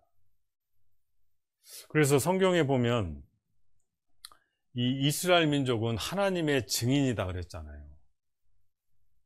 하나님의 말씀에 순종하면 복에 복을 더하는데, 하나님의 말씀을 배척하면 이스라엘 민족이요, 다른 어느 배척한 것보다 가장 중요한 하나님이 보내신 독생자를, 무시했어요.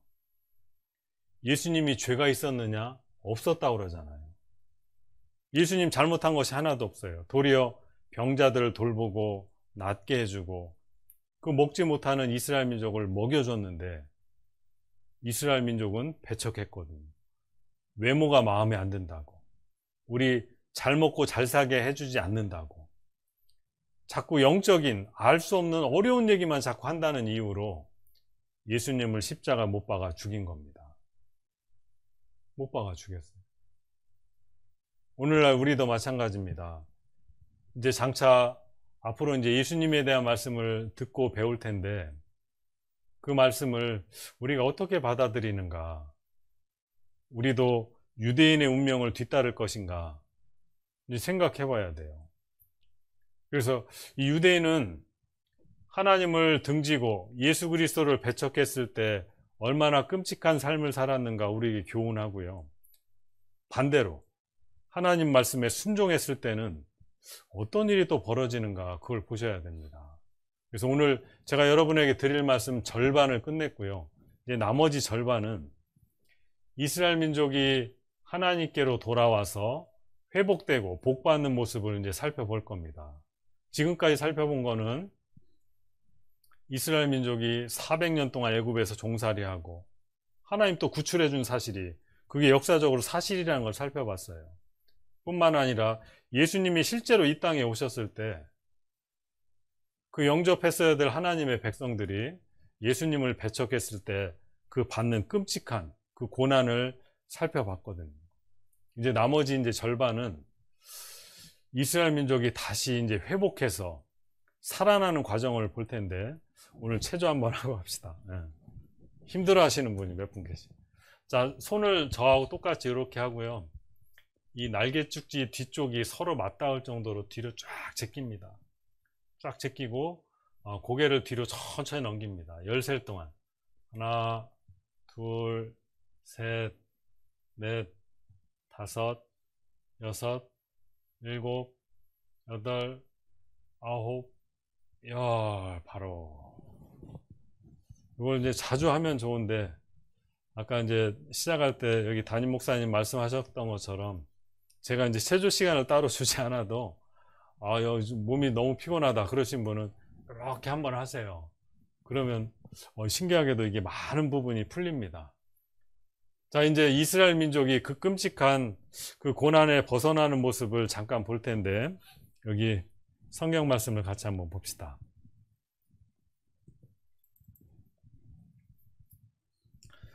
자, 구약 성경에 이스라엘이 언제까지 저렇게 끔찍한 고난을 받고 저주만 받을 것이냐, 그렇지 않다고 돼 있어요. 3500년 전에 미리 말씀하신 내용인데 이 모든 일이 내게 임하여 환난을 당하다가 끝날에, 이 끝날은 세상 끝날입니다. 태초에 하나님이 천지를 창조한 때가 있었고, 여러분 이 세상은요 영원히 이렇게 이어지는 게 아니에요. 언젠가 끝이 나요. 그 끝날이 언젠지 모르겠지만 그 끝날이 되면 내가 이스라엘 민족이죠, 하나님의 백성, 이 증인들, 이스라엘 백성들이 내 하나님 여호와께로 돌아와서 그 말씀을 청종할 것이다. 언제? 세상 끝날에.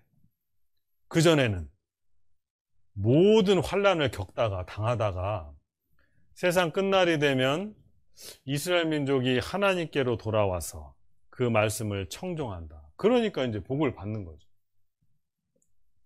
자, 이사야 10장에도 하나님 말씀하셨어요. 이스라엘이여, 내 백성이 바다의 모래 같을지라도 남은 자만 돌아오리니. 돌아올 거다. 언제? 그 뒤에 나와 있어요. 넘치는 공의로 회멸이 작정된 때. 자, 말씀이 좀 어려운데요.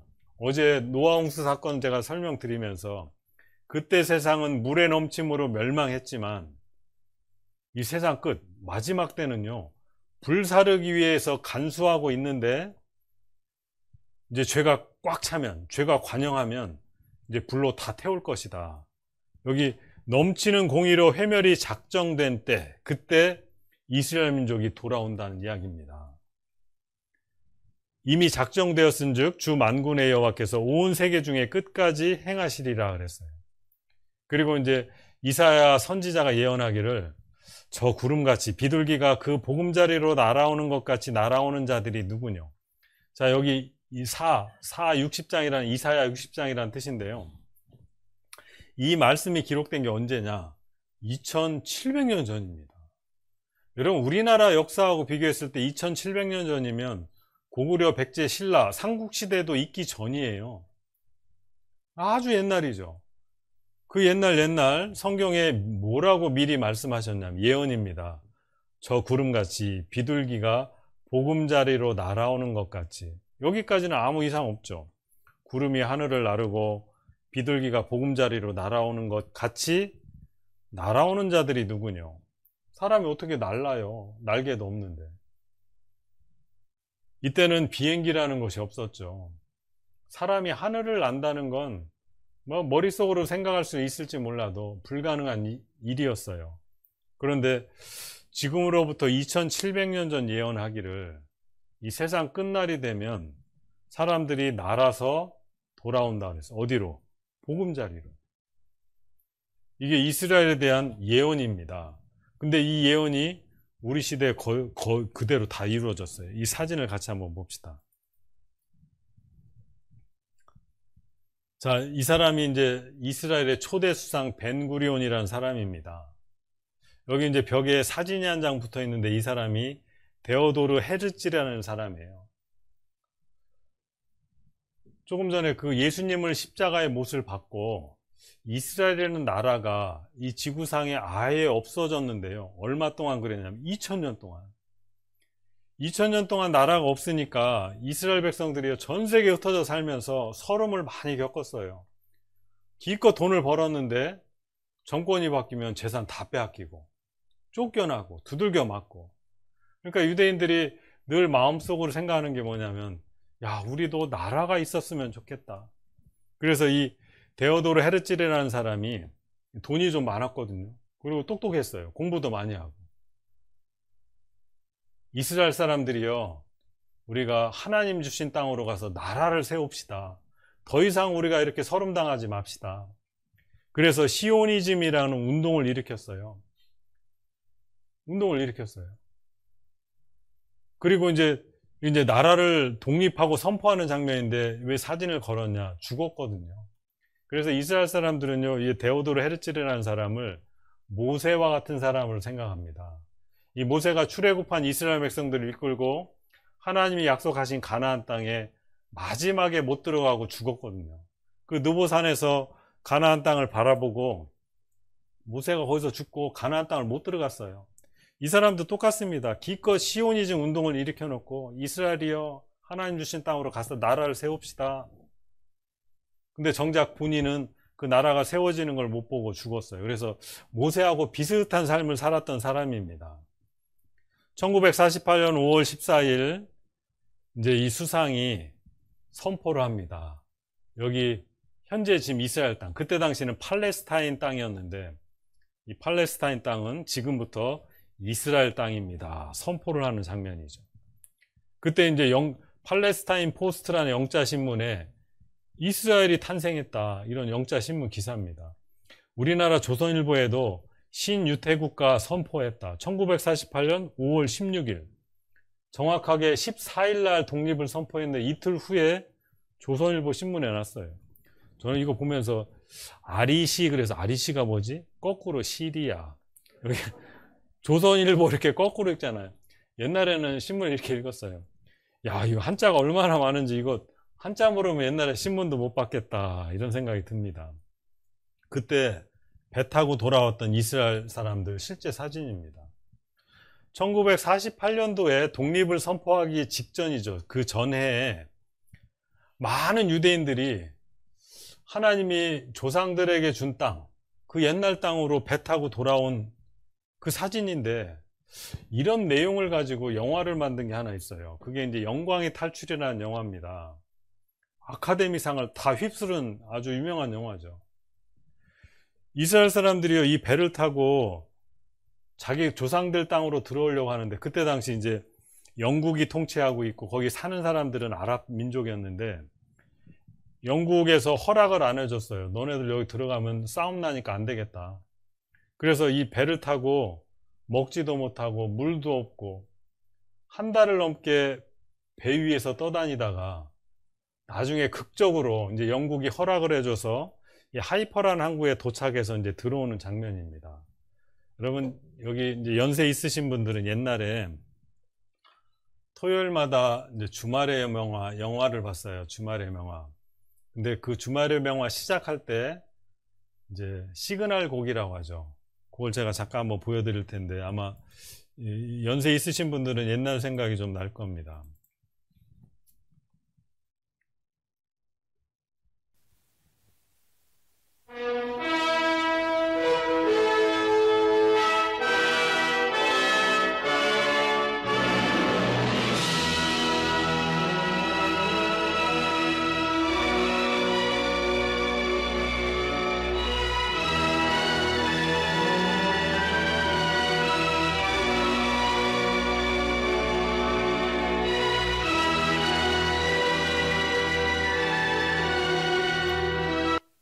예, 자기 고향 땅으로 돌아오는 이 감격스러운 장면. 사실은 이거 역사적으로 실제 있었던 일을 이제 극화해가지고 만든 영화, 이 영광의 탈출이 그때 당시 뭐 아카데미상을 다 휩쓸었어요. 그때 이제 이 영화의 주제곡을 보면 이 땅은 나의 것, 하나님이 주셨다 이런 내용을 합니다. 그리고 이 배가 엑소더스 오라는 탈출, 자기 고향 땅으로 돌아온다는 뜻이에요. 그래서 이 지도를 놓고 보면요, 여기 빨간 점 찍어 놓은 게 이제 이스라엘 땅이고 이 앞에 여기는 지중해라는 바다입니다. 그리고 요 이스라엘 땅을 둘러싸고 있는 이 모든 나라들이 다 이슬람 교도들, 이슬람 국가들, 자기들끼리는 형제 국가라고 하는 국가들이에요. 그러니까 여기 이스라엘로 돌아오려고 하니 여기 있는 나라들하고 다 적대 국가거든요. 그러니까 여기 뭐 다른 나라에서 전 세계에서 다 돌아오려고 하니 이제 방법은 이제 몇 가지가 있는데, 첫 번째 배를 타고 여기 쫙 돌아서 이 지중해로 들어오는 방법이 하나 있고, 요 이스라엘이라는 땅이 요 지중해를 접하고 있기 때문에 배 타고 지중해로 들어오면 됩니다. 좀 아까 그 배 본 것처럼. 또 하나는 이 육지로 뭐 자동차를 타든 걸어서 이렇게 오면 되겠죠. 근데 이게 불가능했어요. 왜냐하면 여기 이집트, 사우디아라비아, 이라크 이런 나라들이 이 이스라엘을 너무 미워해서 이 통과하는 거 허락을 안 해주거든요. 통과하는 거 허락을 안 해줘요. 그러니까 이제 방법은 배를 타고 이 아프리카 대륙을 쭉 돌아서 이렇게 오기가 너무 힘든 겁니다. 근데 이제 우리 시대에는 비행기가 있잖아요. 비행기 타고 날아오는 거예요. 그래서 1948년 여기 보시면 5월 14일 독립을 선포하고 나니까, 아까 벤구리온 수상이 독립을 선포했죠. 독립을 선포하고 나니까 그 다음날 바로 5월 14일 독립 선포하고 5월 15일 날 중동 전쟁이 터집니다. 중동 전쟁이 터져요. 여기 보시면 아랍 5개국이 연합국이 되고 이스라엘 한 나라가, 인구의 비율로 보면 64만 명 대 4,500만 명. 비교가 안 되죠. 근데 전쟁에 누가 이겼냐? 이스라엘이 이겼어요. 그리고 가장 유명한 전쟁이 3차 중동전쟁, 6.1 전쟁이라는 건데, 왜 6.1 전쟁이냐면 전쟁 시작한 날로부터 6일 만에 전쟁이 끝났어요. 근데 이 전세를 보면 이스라엘 한 나라 대 아랍 14개국이죠. 이스라엘은 225만 명, 아랍은 1억 5천만 명. 비교가 안 돼요. 근데 6일 만에 이스라엘의 대승리로 끝났어요. 본토 넓이의 6배 땅을 뺏었어요. 그래서 1948년 이후로 전 세계에 흩어졌던 이스라엘 민족이 다 돌아옵니다. 성경이 예언된 대로. 그리고 우리가 그동안 관심이 없어서 그랬지 신문에 계속 이 기사가 납니다.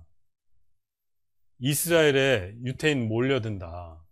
여러분 이런 신문 기사 본 기억이 별로 없으시죠?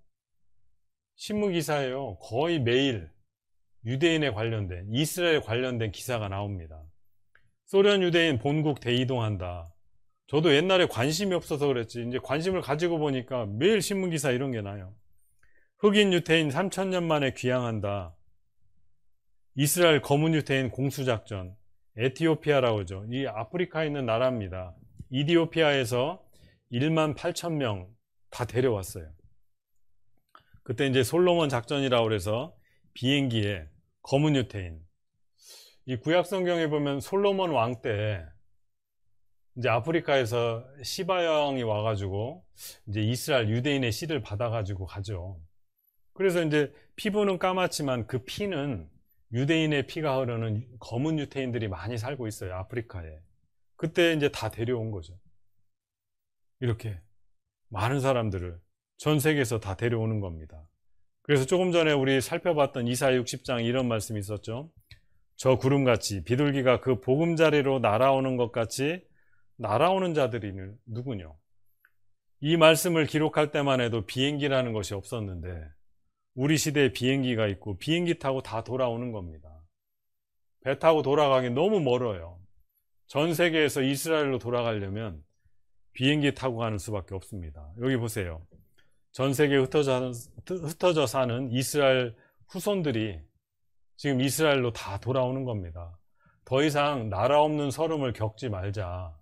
돌아가자. 우리 조상들의 땅 고토로 돌아가자는 거예요. 춤을 추고 있죠. 기뻐서 막 태극기라네. 이스라엘 국기를 흔드는 모습입니다. 피부가 까만 유태인들 다 돌아오죠. 여기 수염을 기르고 까만 모자 쓰고 있는 사람들, 이 사람들이 다 유태인입니다. 프랑스 유대인들 이스라엘로 이민 간다. 신문기사에 계속 나오죠. 이 그래프는 해마다 이스라엘로 돌아가는 유대인들, 프랑스에 사는 유대인들을 막대 그래프로 그린 숫자를 나타내고 있는 겁니다. 그리고 여기 신문기사에 보면 유대인 방랑 30년 내에 끝날 것이다. 자기들 스스로도 이렇게 예측을 합니다. 이제 더 이상 떠돌지 않고 우리 조상 땅으로 다 돌아갈 거다. 심지어 인도는 힌두교가 있는 나라죠. 인도에도 이스라엘 사람들이 살고 있는 겁니다. 이스라엘 실종 종족 인도에서 찾았다. 7천여 명이 인도에 모여 살고 있는 걸 알았어요. 그래서 다 데려오겠다. 이제 그런 신문 기사입니다. 샤론 총리 이미 죽은 사람인데요. 그때 총리일 때 유대인들이여 이스라엘로 이주를 다 돌아오라고 외치고 있죠. 현재 이스라엘 총리입니다. 네타냐후. 전 세계 이스라엘 유대인들에게 이스라엘로 돌아오라. 다 돌아오라고 얘기하고 있죠. 유대인들 come home. 집으로 돌아와라. 고향으로 돌아와라. 고향으로 돌아오세요. 다 유대인들이에요. 고향으로 돌아오세요. 우리 시대에 이런 일이 있었다는 건 성경의 말씀대로 그대로 이루어진다는 걸 우리에게 보여주는 겁니다. 보여주는 거예요. 그리고 성경의 예언이 우리 시대에 다 이루어지고 있는데 이것도 봅시다. 에스겔 39장에 보시면 곧 내가 그들을 만민 중에서 돌아오게 한다고 그랬죠. 적국 중에서 모아내어 열국 목전에서 그들로 인하여 나의 거룩함을 나타낼 때라. 돌아오게 하고 모아서 돌아오게 하고. 자, 에스겔 39장 28절에 전에는 옛날입니다. 전에는 내가 그들로 사로잡혀 열국에 이르게 하였거니와. 자, 예수님을 십자가에 못 박은 뒤로 예루살렘이 멸망당하고 살아남은 유대인들이 전 세계에 다 흩어져 버렸어요. 그 말씀하는 겁니다. 예전에는 하나님께서 그들로 사로잡혀 열국, 다른 온 세상에 다 흩어버렸다 이런 말씀이고, 나중에는 근데 그 나중이 우리 시대가 되는 거죠. 나중에는 우리 시대입니다. 내가 그들을 모아 고토로 돌아오게 하고, 이 고토는 옛 고자 흑토자, 옛날 조상들이 살던 땅, 고토로 돌아오게 하고 그 한 사람도 이방에 남기지 아니하리니 그들이 나를 여호와 자기들의 하나님인 줄 알리라 그랬어요. 여러분, 이스라엘 사람들이 지금 전 세계에 흩어져 살다가 다 돌아오고 있는 걸 본다면 하나님이 계시다는 걸 아셔야 돼요. 이게 아까 데오도르 헤르츠리라는 한두 사람의 노력으로 되는 게 아닙니다. 이스라엘 역사를 보면요, 그 나라가 독립하게 된 것, 그 나라를 차지한 것, 이 기적의 역사예요. 여러분, 우리는 역사학자도 아니고 사회학자도 아니고 그냥 평범한 사람들이잖아요. 뭐 이스라엘 생길 수도 있지, 이렇게 말할 수 있을지 모르지만 아닙니다. 기적의 연속이에요. 자, 전에는 에스겔 36장에 또 한 번 말씀하십니다. 전에는, 예전에는 지나가는 자의 눈에 황무하게 보이던 그 황무한 땅이 장차 기경이 될지라. 사람이 이르기를 이 땅이 황무하다니. 그러니까 예전에는 이스라엘이 저주받고 있을 때 예수님을 배척하고 십자가에 못 박아 죽임으로 그 피를 우리와 우리 자손이 당한다. 저주받았을 때는요, 끔찍한 일을 당하는데 그 이스라엘 사람들이 살았던 그 땅이 황무한 땅으로 바뀌어버렸어요. 근데 장차 기경이 될지라. 사람들이 이르기를 이 땅이 황무하더니 이제는, 나중에, 지금 우리 시대입니다. 이제는 에덴 동산같이 되었고 황량하고 적막하고 무너진 성읍들에 성벽과 거민이 있다 하리니 너희 사면에 남은 이방 사람이 나 여호와가 무너진 곳을 건축하며 황무한 자리에 심은 줄 알리라. 나 여호와가 말하였으니 이루리라. 3500년 전에 예언했는데, 죄송합니다. 2500년 전에 예언했는데 우리 시대에 이루리라 한 이 내용이 우리 시대에 다 이루어졌어요. 자, 봅시다. 사진을. 1921년, 독립하기 한 20년 전이죠. 이스라엘 사람들이 옛날 조상들이 살던 땅으로 돌아와서 보니까 땅이 이랬어요. 여러분, 여기다 농사 지을 수 있겠어요? 풀 한 포기가 자라지 않아요. 이스라엘은 가보시면요, 비가 잘 안 옵니다. 물이 아주 귀해요. 그러니까 우리나라는 정말 살기 좋은 나라예요. 비도 자주 오지, 산에 가면 나무가 그렇게 많아요. 제가 사는 강원도 가시면요, 이 강원도 사람들 특징이 하나 있는데 나무 심는 걸 너무 싫어해요. 도처에 나무꽃인데 왜 또 심냐는 거예요, 그거를.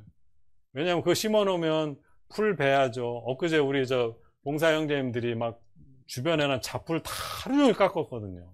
그거 깎으면서 이거 다 콘크리트로 덮어버리면 좋겠는데 그런 얘기 합니다. 뭐 나무들이 너무 많으니까.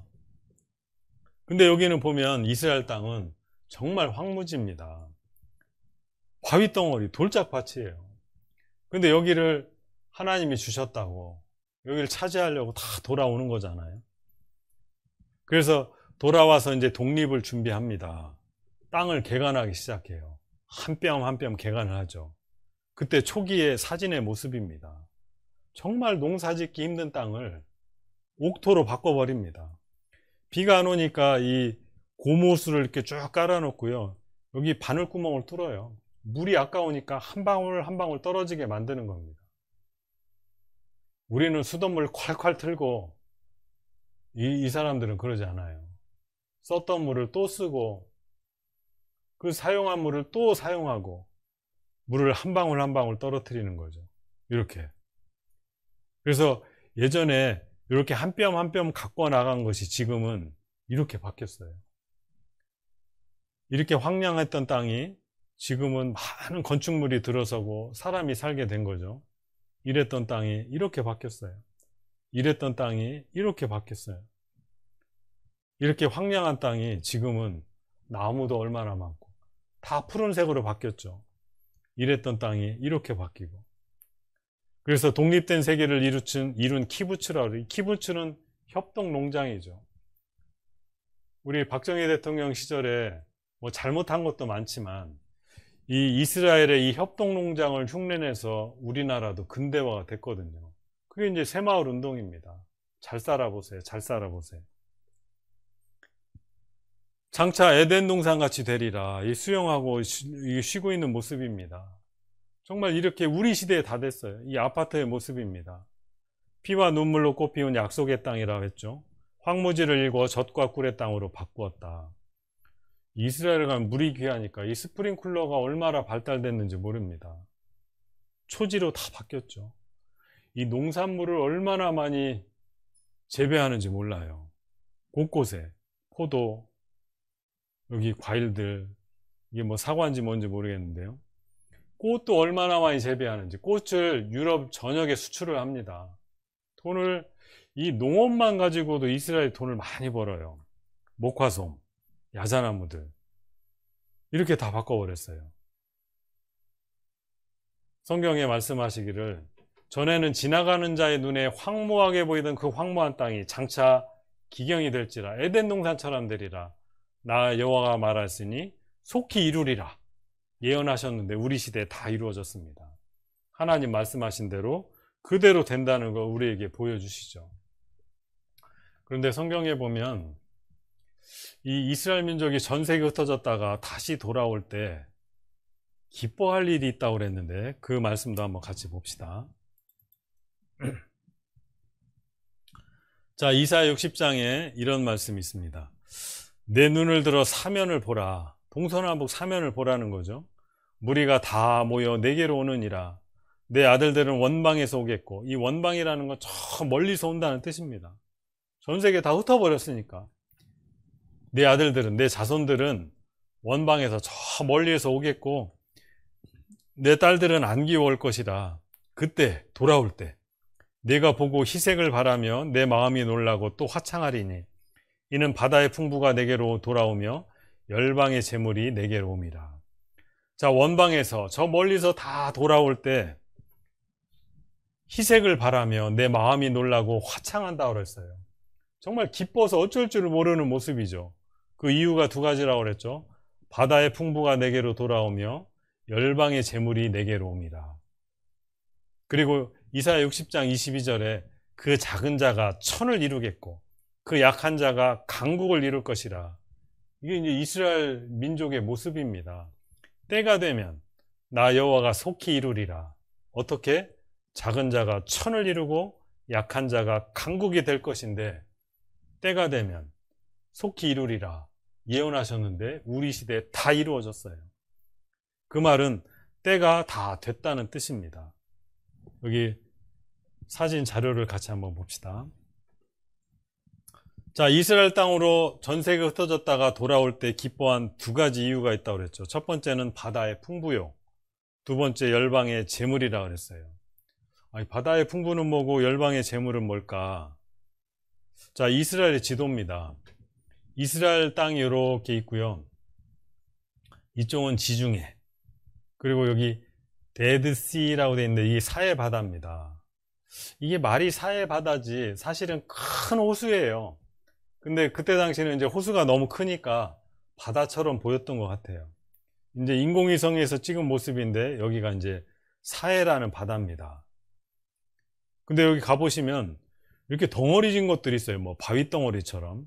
근데 이게 뭐냐면 소금 덩어리입니다. 여기 내용을 보면 바닷물의 5배나 되는 소금을 포함한 호수는 사해라는 이름이 어울린다. 이 사해라 할 때 이 사자가 죽을 사자거든요. 죽을 사자, 바다의 자. 죽은 바다다. 왜냐하면 여기는 바닷물 염분이 너무 강해서 물고기가 살 수가 없어요. 물고기가 없어요, 여기는. 여기 옆에 허옇게 끼고 있는 게 이게 다 소금 덩어리예요. 우리 여자분들 김장할 때 집에 소금 한 포대 사다 놓으면 거기서 이제 염수가 나가는데 이렇게 염수 흐르는 데를 보면 막 그 소금 결정들이 막 덩어리지잖아요. 이게 다 소금 덩어리입니다. 이게 바닷물이, 이게 사해 바닷물이 너무 짜서 그래요. 이 사해 바다를 옆에서 보면요. 요단 강물이 이렇게 흘러 들어오는데 해수면보다 낮은 곳에 있어요. 근데 이 사해라는 여기 물이 모여지면 흘러나가는 데가 있어야 되는데 흘러나가는 데가 없는 거죠. 제가 아까 말씀드린 대로 이스라엘의 그 기후 조건은 굉장히 낮에는 뜨겁고 또 비도 잘 오지 않고 요단강이 흘러 들어오면 흘러 들어온 만큼 증발해서 다 날아갑니다. 그러니까 여기 있는 물은요 계속 그 물 속에 들어있는 그 광물질이 계속 농축되는 거죠. 수증기로 증발하고 광물질이 농축되는 겁니다. 그래서 여기는 물고기가 살 수 없고 그래서 죽은 바다 사해라고 하고, 근데 여기 이제 신문기사 보시면 염분 광물질이 풍부해서 성경에서는 보고, 여기 해수는 관절 피부병의 특효다. 호수 주변 검은 진흙 고대로부터 미용약재로 각광을 받는다. KBS에서 생로병사의 비밀 사해편을 방영했는데요. 이 사해 주변에 있는 진흙을 이렇게 조사를 해보니까 거기에 뭐 미네랄, 뭐 마그네슘, 뭐 이런 몸에 좋다는 이런 성분들이 다른 어디보다도 월등하게 많다는 걸 알 수 있죠. 그래서 여기 이스라엘 사해 관광, 온천용 머드팩 해수욕. 저도 한번 가서 이렇게 진흙을 발라봤는데요. 이거 싹 씻고 나면 막 애기 피부처럼 돼요. 얼마나 좋은지 모릅니다. 안 믿어지면 여기도 한번 가봅시다. 돈 좀 많이 모으셔야 되겠어요. 여기 또 수영을 못 하셔도 누우면 몸이 뜹니다. 몸이 떠요. 염분이 강하면 이렇게 된다고 하죠. 그래서 여기 사해는 사해가 아니다. 죽은 바닥 아니라는 거죠. 왜냐하면 무진장한 자원의 보고이기 때문에 그래요. 여기 내용을 보시면 핵전쟁 피해 복구 물질이 이스라엘 사해바다에 있다. 여기 이스라엘 사해바다의 보물, 이 가치를 얘기하는 거죠. 미국, 영국, 프랑스 3개 국가의 재산보다 더 많다. 그럼 생각을 해봅시다.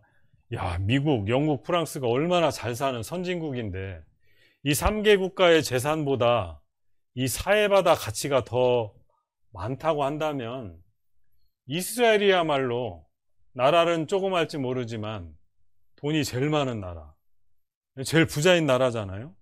게다가 요즘에는 우리 북한에서 뭐 핵무기를 어쩐다네. 근데 핵전쟁이 터졌을 때 피해 복구 물질이 이스라엘 사해바다에 있다. 이게 얼마나 놀라운 일입니까? 우라늄까지 캐내는 사해. 사해에서요, 이 우라늄은 핵발전, 핵무기를 만드는데 필수적인 재료잖아요. 이것도 나온다고 하고. 근데 신기한 것이 하나 있습니다. 여기 이제 노란색으로 칠해놓은 게 이스라엘 땅이고, 요 반대편은 요르단이라는 나라가 있어요. 이 위에는 시리아, 레바논이 있는데, 요 사해가요, 지정학적으로 절반은 이스라엘, 절반은 요르단, 이렇게 접해 있거든요. 제가 수년 전에 여기를 가서 이쪽 이스라엘 땅에서 버스를 타고 이렇게 지나가다 보니까 이 사해바다 주변에 무슨 화학공장, 비료공장, 화장품 만드는 공장, 여기 이스라엘에 그 아하바라는 이 화장품 만드는 회사가 있는데요. 이 화장품이 얼마나 비싼지 모릅니다. 우리나라 뭐 태평양 화학인가? 하여튼 비싼 화장품, 그거에 뭐 한 2배, 3배 가까이 비싼 화장품인데도 그렇게 잘 팔려요. 이 사해 그 원료를 가지고 만든 화장품이거든요. 그러니까 이 사해바다 이 바닷물 가지고 비료도 만들고 화학약품도 만들고 화장품도 만들고 이거 가지고 돈을 얼마나 많이 버는지 몰라요. 근데 나중에 여기 요르단으로 넘어갔어요. 넘어가서 버스를 타고 여기를 쭉 지나가는데 여기는 아무것도 없어. 그냥 쳐다보고만 있어. 왜냐하면 기술이 없어요. 기술이. 이 물을 퍼다가 마실 수도 없고 이걸 어딘가 써야 되는데 기술이 없는 겁니다. 근데 또 그럴만도 한 게 요르단에 석유가 나요. 그러니까 석유만 팔아가지고 살아도 충분해. 근데 이스라엘은 석유가 없어요. 석유가 없어요. 그래서 이스라엘 건국 영웅 골다 메이어라는 수상이요, 옛날에 이런 푸념을 했어요. 우리 이스라엘 민족은 모세에게 좀 불만이 있다. 그 40년 동안 광야를 헤매다가 왜 하필이면 석유도 안 나는 이 땅으로 우리를 데려와서 이렇게 만들었냐, 이렇게 푸념을 했는데, 여기 이 사해, 이게 지금 미국, 영국, 프랑스 3개 국가의 재산보다 더 큰 가치가 있는데 요르단은 전혀 이용을 못합니다. 그냥 쳐다만 보고 있는 거예요. 이스라엘은 이거 가지고 돈을 엄청나게 벌고 있죠. 그러니까 바다의 풍부가 내게로 오미라. 이게 이스라엘이요, 이 땅으로 돌아와서 1948년 독립을 선포한 뒤로 그 전까지는 이 사해바다가 진짜 죽은 바다라고 생각했어요. 물고기도 못 잡지. 이게 뭐야 이게. 근데 지금에 와서는 돈의 가치로 치면 미국, 영국, 프랑스 3개 국가의 재산보다 더 많은 가치를 합니다. 이스라엘이 돌아와서 보니 바다의 풍부가 우리에게로 다 돌아왔다는 걸 깨달았죠.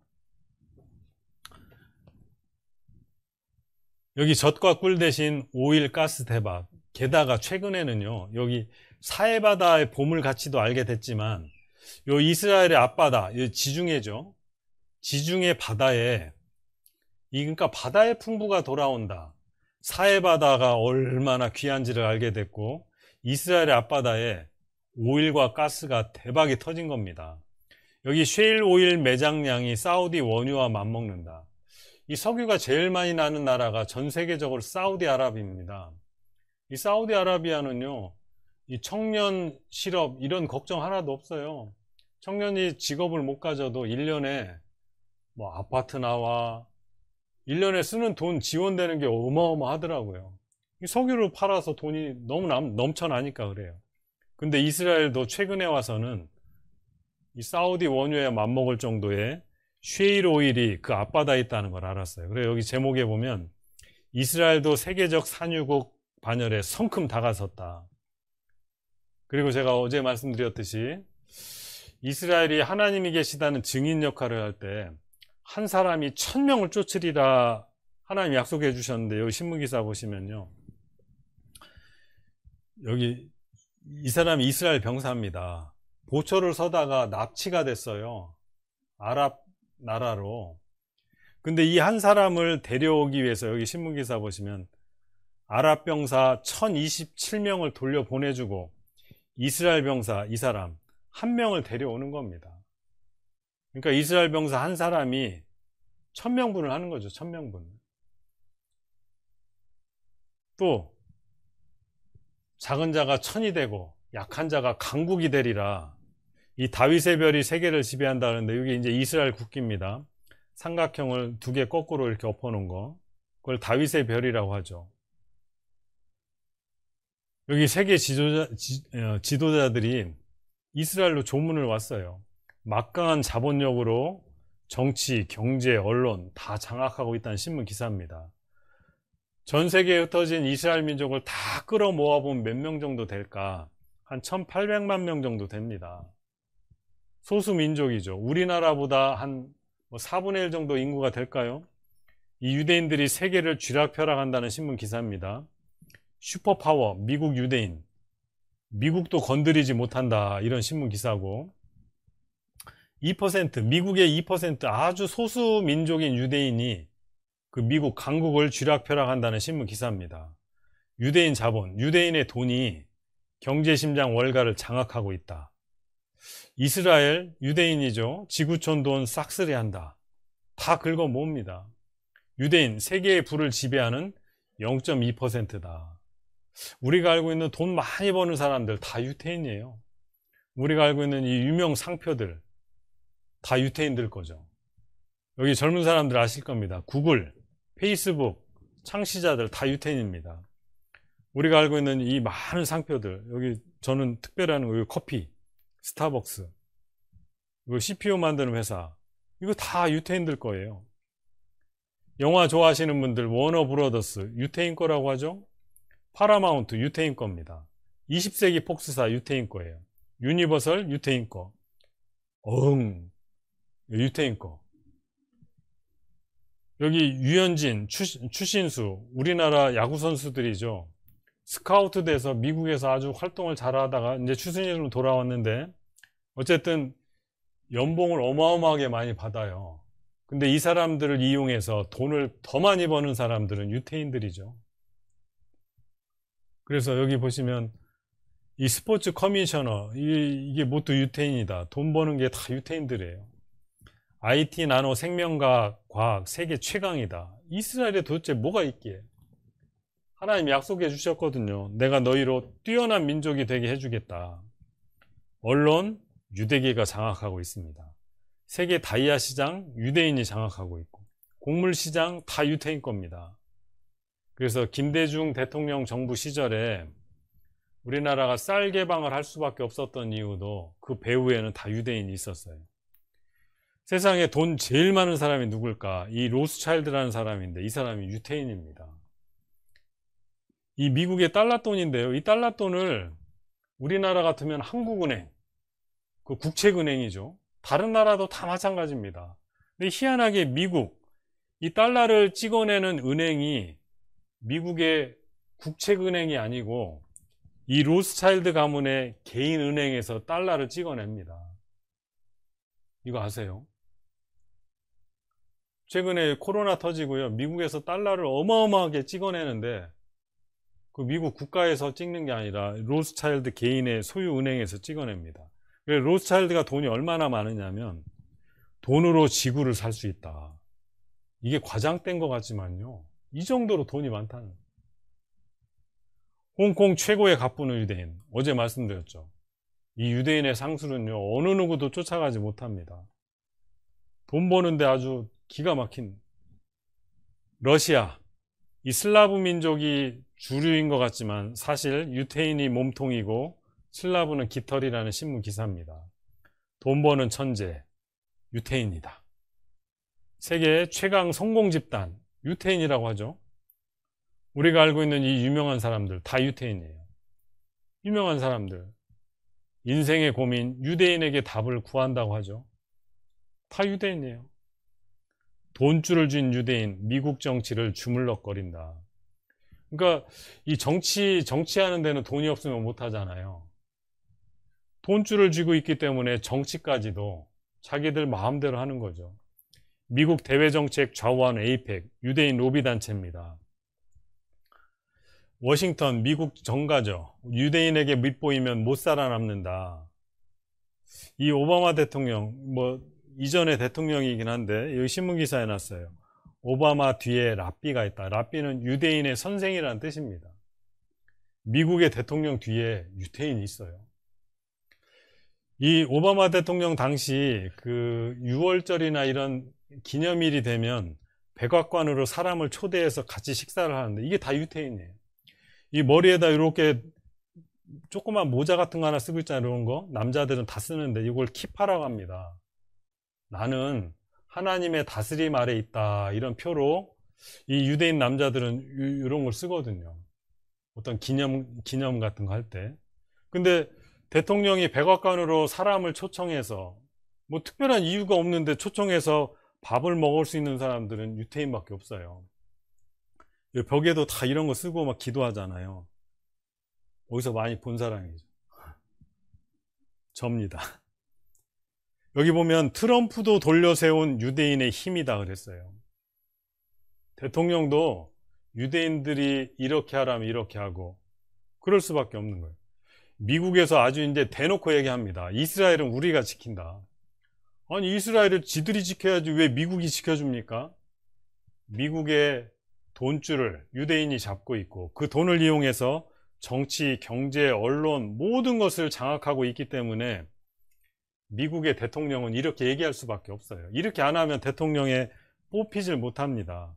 미국, 이스라엘은 우리가 지켜주겠다. 이 얘기를 해야 돈도 지원을 받고 정치도 하고 그렇습니다. 오바마 대통령, 이스라엘을 보호하는 것, 미국의 신성한 의무다. 참 이런 나라가 어디 있어요? 이게 신문 기사입니다. 그러니까 아랍 사람들이 보면 기가 막힐 노릇이죠. 이스라엘을 무너뜨렸으면 좋겠는데 그게 안 되잖아요. 본국보다 해외에 더 많은 동포가 나가 살고 있는 민족이 딱 하나 있다. 중국이 아니고요, 이스라엘입니다. 유대 민족이다. 이스라엘의 본국에는 620만 명, 미국에만 650만 명이고요. 러시아, 전 세계에 흩어진 유대인들 다 합치면 본국보다 훨씬 많아요. 해외가. 나라 없는 민족, 유대인은 고향인 팔레스타이나, 이 팔레스타인이라는 뜻이죠.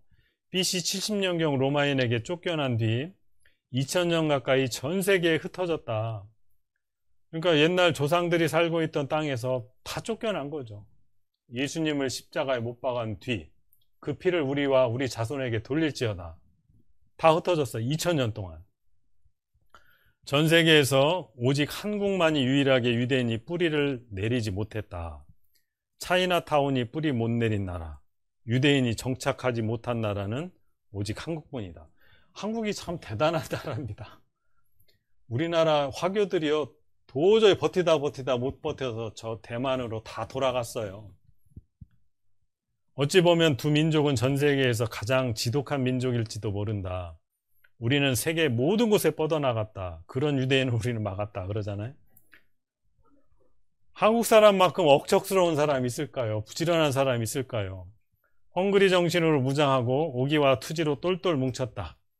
미국에 건너가 그 특유의 근면함, 승부근성으로 많은 성공을 거두지만 죽기 아니면 까무치기를 살았거든요.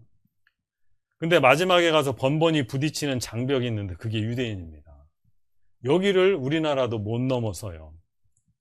어느 민족에게도 질 줄 모르는 한국인들도, 여러분 그 외국 사람들이 우리나라를 볼 때 정말 신기하다고 생각하는 게 이 조그만 나라가 중국하고 일본을 안 무서워한다는 거예요. 아주 신기하게 생각합니다. 어느 민족에게도 질 줄 모르는 한국인들도 미국 사회에서 유대인의 벽을 넘지 못하고 있다 그럽니다. 그래서 유대인들은 스스로 얘기하죠. 우리를 미워하고 싫어하는 사람은 많아도 우리를 건드릴 수 있는 사람은 아무도 없다. 이렇게 자부하고 삽니다. 소수 2%밖에 안 되는 유대인들. 미국의 금융을 장악하여 미국 경제는 물론 세계 경제를 쥐었다 풀었다 하고, 미국의 언론계를 틀어쥐고 미국 정계를 들었다 놓았다 할 뿐더러 실제로 미국 정치를 뒤에서 조종하여 세계 정치까지 좌지우지한다. 야, 이스라엘 지지해. 예, 우리가 이스라엘 지키겠습니다. 아예 막 대놓고 얘기하잖아요. 한마디로 미국을 움직이는 것은 백인, 앵글로 섹슨계, 프로테스탄트, 개신교도들인 백인인 것 같지만 사실은 돈과 언론을 이용해서 움직이는 유대인들 겁니다. 근데요, 여기 재밌는 신문 기사가 있어요. 이 만화가 이제 우리 잘 아시겠지만 그 이원복 교수님이 먼 나라 이웃 나라 미국 편, 이스라엘 편 이제 이런 내용들인데, 여기 먼 나라 이웃 나라 관련해서 유대인 단체 김영사를 방문했다. 이 출판사입니다. 저 아까 그 책을 찍었던 출판사. 그래서 유대인 단체가 먼 나라 이웃 나라 그 만화책을 그린 이원복 교수를 만나러 왔어요. 왜? 이 내용이요, 여기 보시면 일부 내용이 유대인을 비하했다. 근데 그 내용이 뭐냐면 유대인이 미국을 움직이는 막강한 세력이다. 한국인이 미국에서 성공을 거두지만 유대인이라는 장벽에 부딪힌다. 이런 내용, 이거 잘못했으니까 빨리 고치라는 거예요. 그걸 직접 우리나라까지 이제 찾아왔어요, 이 사람들이. 결국은요, 이원복 교수가 무릎을 꿇었어요. 그거 다 삭제하고. 그래서 조금 전에 여기 화면에 보여드린 이 원본은요, 여러분들은 못 구합니다. 이제 서점에 저 책은 없어요. 유대인들이요, 자기들 마음에 들지 않으면 가만두지 않습니다. 이 조그만 한국까지 직접 찾아와서 그것도 만화책을 고치라고. 이 트럼프 대통령이요, 대통령 출마했을 때 당선되기 전에 미국 대사관을 예루살렘으로 옮기겠다 선언을 했죠. 그리고 실제로 대통령이 되고 나서 옮겼어요. 여러분, 이 텔아비브라는 곳이 옛날에 이스라엘의 수도였는데 여기 예루살렘은 아주 특수한 도시입니다. 지금도 예루살렘은 반은 유대인 거고 반은 아랍 민족들이 아직 섞어서 살고 있어요. 그러니까 100% 완전하게 이스라엘이 지배하지 못합니다. 그래서 이거 설명하려면 시간이 좀 걸리는데 굉장히 복잡해요. 어쨌든 미국의 대통령이 미국 대사관을 예루살렘으로 옮기겠다는 말은 예루살렘을 이스라엘의 수도로 인정해 주겠다는 거예요. 어느 나라를 가든 그 나라의 수도에 각 나라의 대사관을 거기다 만들거든요. 그러니까 이스라엘의 대사관이 텔아비브에 있었는데 예루살렘을 옮기겠다. 그 말은 우리 강대국 미국이 이스라엘의 수도를 예루살렘으로 인정해 주겠다는 뜻입니다. 그래서 네타냐후 총리가 고맙다고 지금 악수하고 있죠. 그래서 여기 예루살렘을 확대해서 보면 이 서쪽 예루살렘은 이스라엘이 점령하고 있고 이 동예루살렘은 아직도 팔레스타인 자치지역이라고 해서 아랍 민족이 섞여 살고 있어요. 그래서 옮겼죠. 그리고 여기 프랭카드를 걸어놔요. 땡큐 프레지던트 트럼프. 고맙다 트럼프 대통령. 그 딸 이방카가 이제 기념식 하고 있는 장면입니다. 미국 대사관 옮겼다고. 기념주화를 만들었어요. 여기 성전. 예루살렘으로 수도를 인정해 준다는 게 도대체 무슨 의미냐? 이거 내일 제가 설명드릴 시간이 혹 있을지 모르겠는데, 예루살렘이 왜 이스라엘 사람들에게 중요한 도시냐면 성전이 있기 때문에. 여기 기념주화 여기 그려놓은 게 이게 성전을 그려놓은 건데요. 성전이 있기 때문에 그래요. 그리고 여기 보면 이 뒤에 있는 이 사람이 이제 고레스 왕입니다. 여기 사이러스라고 되어 있는데 이게 고레스 왕인데, 이 고레스 왕이 구약 성경에 바벨론으로 포로 잡혀갔을 때 예루살렘으로 돌려보내주고 예루살렘에 성전을 짓도록 허락해준 왕이거든요. 이 트럼프가 대사관을 예루살렘으로 옮겨준 거는 예루살렘을 이스라엘의 성전이 있는 도시로 인정해줬다는 뜻입니다. 그래서 여기 보면 벨푸어 선언, 아까 제가 이스라엘 1948년에 독립선언할 때 그 지지해준 선언이 되고요. 트럼프, 뭐 이게 다 그런 의미예요. 그래서 미국의 역대 대통령들마다 나는 유대인 편이다. 힐러리도 나도. 미국의 정치, 경제 모든 각 분야는 유대인에게 밑보이면 다 망하게 돼 있어요. 그게 현실입니다. 그 약한 자가 강국이 되고 천을 이루고 나 여호와가 말하였으니 이루리라 말씀하셨는데 그대로 이루어졌어요. 여러분, 이스라엘은 사람의 생각으로 이게 가늠이 안 되는, 복을 받으면 너무 복을 받고 저주를 받으면 어떻게 저렇게 끔찍한 저주를 받을까? 그런 민족입니다. 어째서 그러냐? 하나님을 증거하는 민족이기 때문에 그래요. 너희는 나의 증인이요. 이스라엘 역사는 기적의 역사요. 오늘 저 출애굽하는 모습도 보셨죠? 이스라엘이 망하는 모습을 보면 저렇게 망한 적이 없어요. 전 세계 어느 나라도. 또 흥할 때 저렇게 흥한 그런 예가 없습니다. 그 뒤에 하나님이 계십니다. 여러분, 이스라엘을 바라보면 그 뒤에 하나님이 계시다는 걸 우리가 알 수 있어요. 그래서 이제 내일은 오늘은 인류 역사 중에 태초부터 쭉 이제까지 있어온 역사를 살펴봤고요. 내일은 앞으로 이루어질 역사에 대해서, 미래 예언이죠. 이 성경, 두꺼운 성경의 3분의 1이 예언입니다. 내일은 예언에 대해서 같이 한번 살펴보려 합니다. 이 성경은 하나님의 말씀이요, 보이지 않는 하나님이 계시다는 증거의 책입니다. 이번 한 주간 잘 살펴보시고 하나님이 정말 계시는구나 꼭 발견하셨으면 좋겠습니다. 같이 기도하고 마치겠습니다. 자비하신 주님, 감사합니다. 미련하고 어리석은 우리의 마음 하나님 말씀 앞에서 다 깨뜨려 주시고 이 진리 안으로 인도해 주시니 감사를 드립니다. 이 천지 만물이 어떻게 생겨나고 우리 인생이 어떤 목적을 가지고 살아가는지 하나님께 답을 구하오니 하나님께서 알려주시옵소서. 하나님 계획한 대로 인류 역사가 흘러왔고 또 앞으로 어떻게 흘러갈지 더욱 살펴보게 도와주시옵소서. 한 사람도 이 진리의 말씀에서 멀어지지 않도록 지켜주시고 내일 이 시간에도 함께 말씀을 들을 수 있도록 인도해 주시옵소서. 모든 것 주님께 맡기고 의지합니다.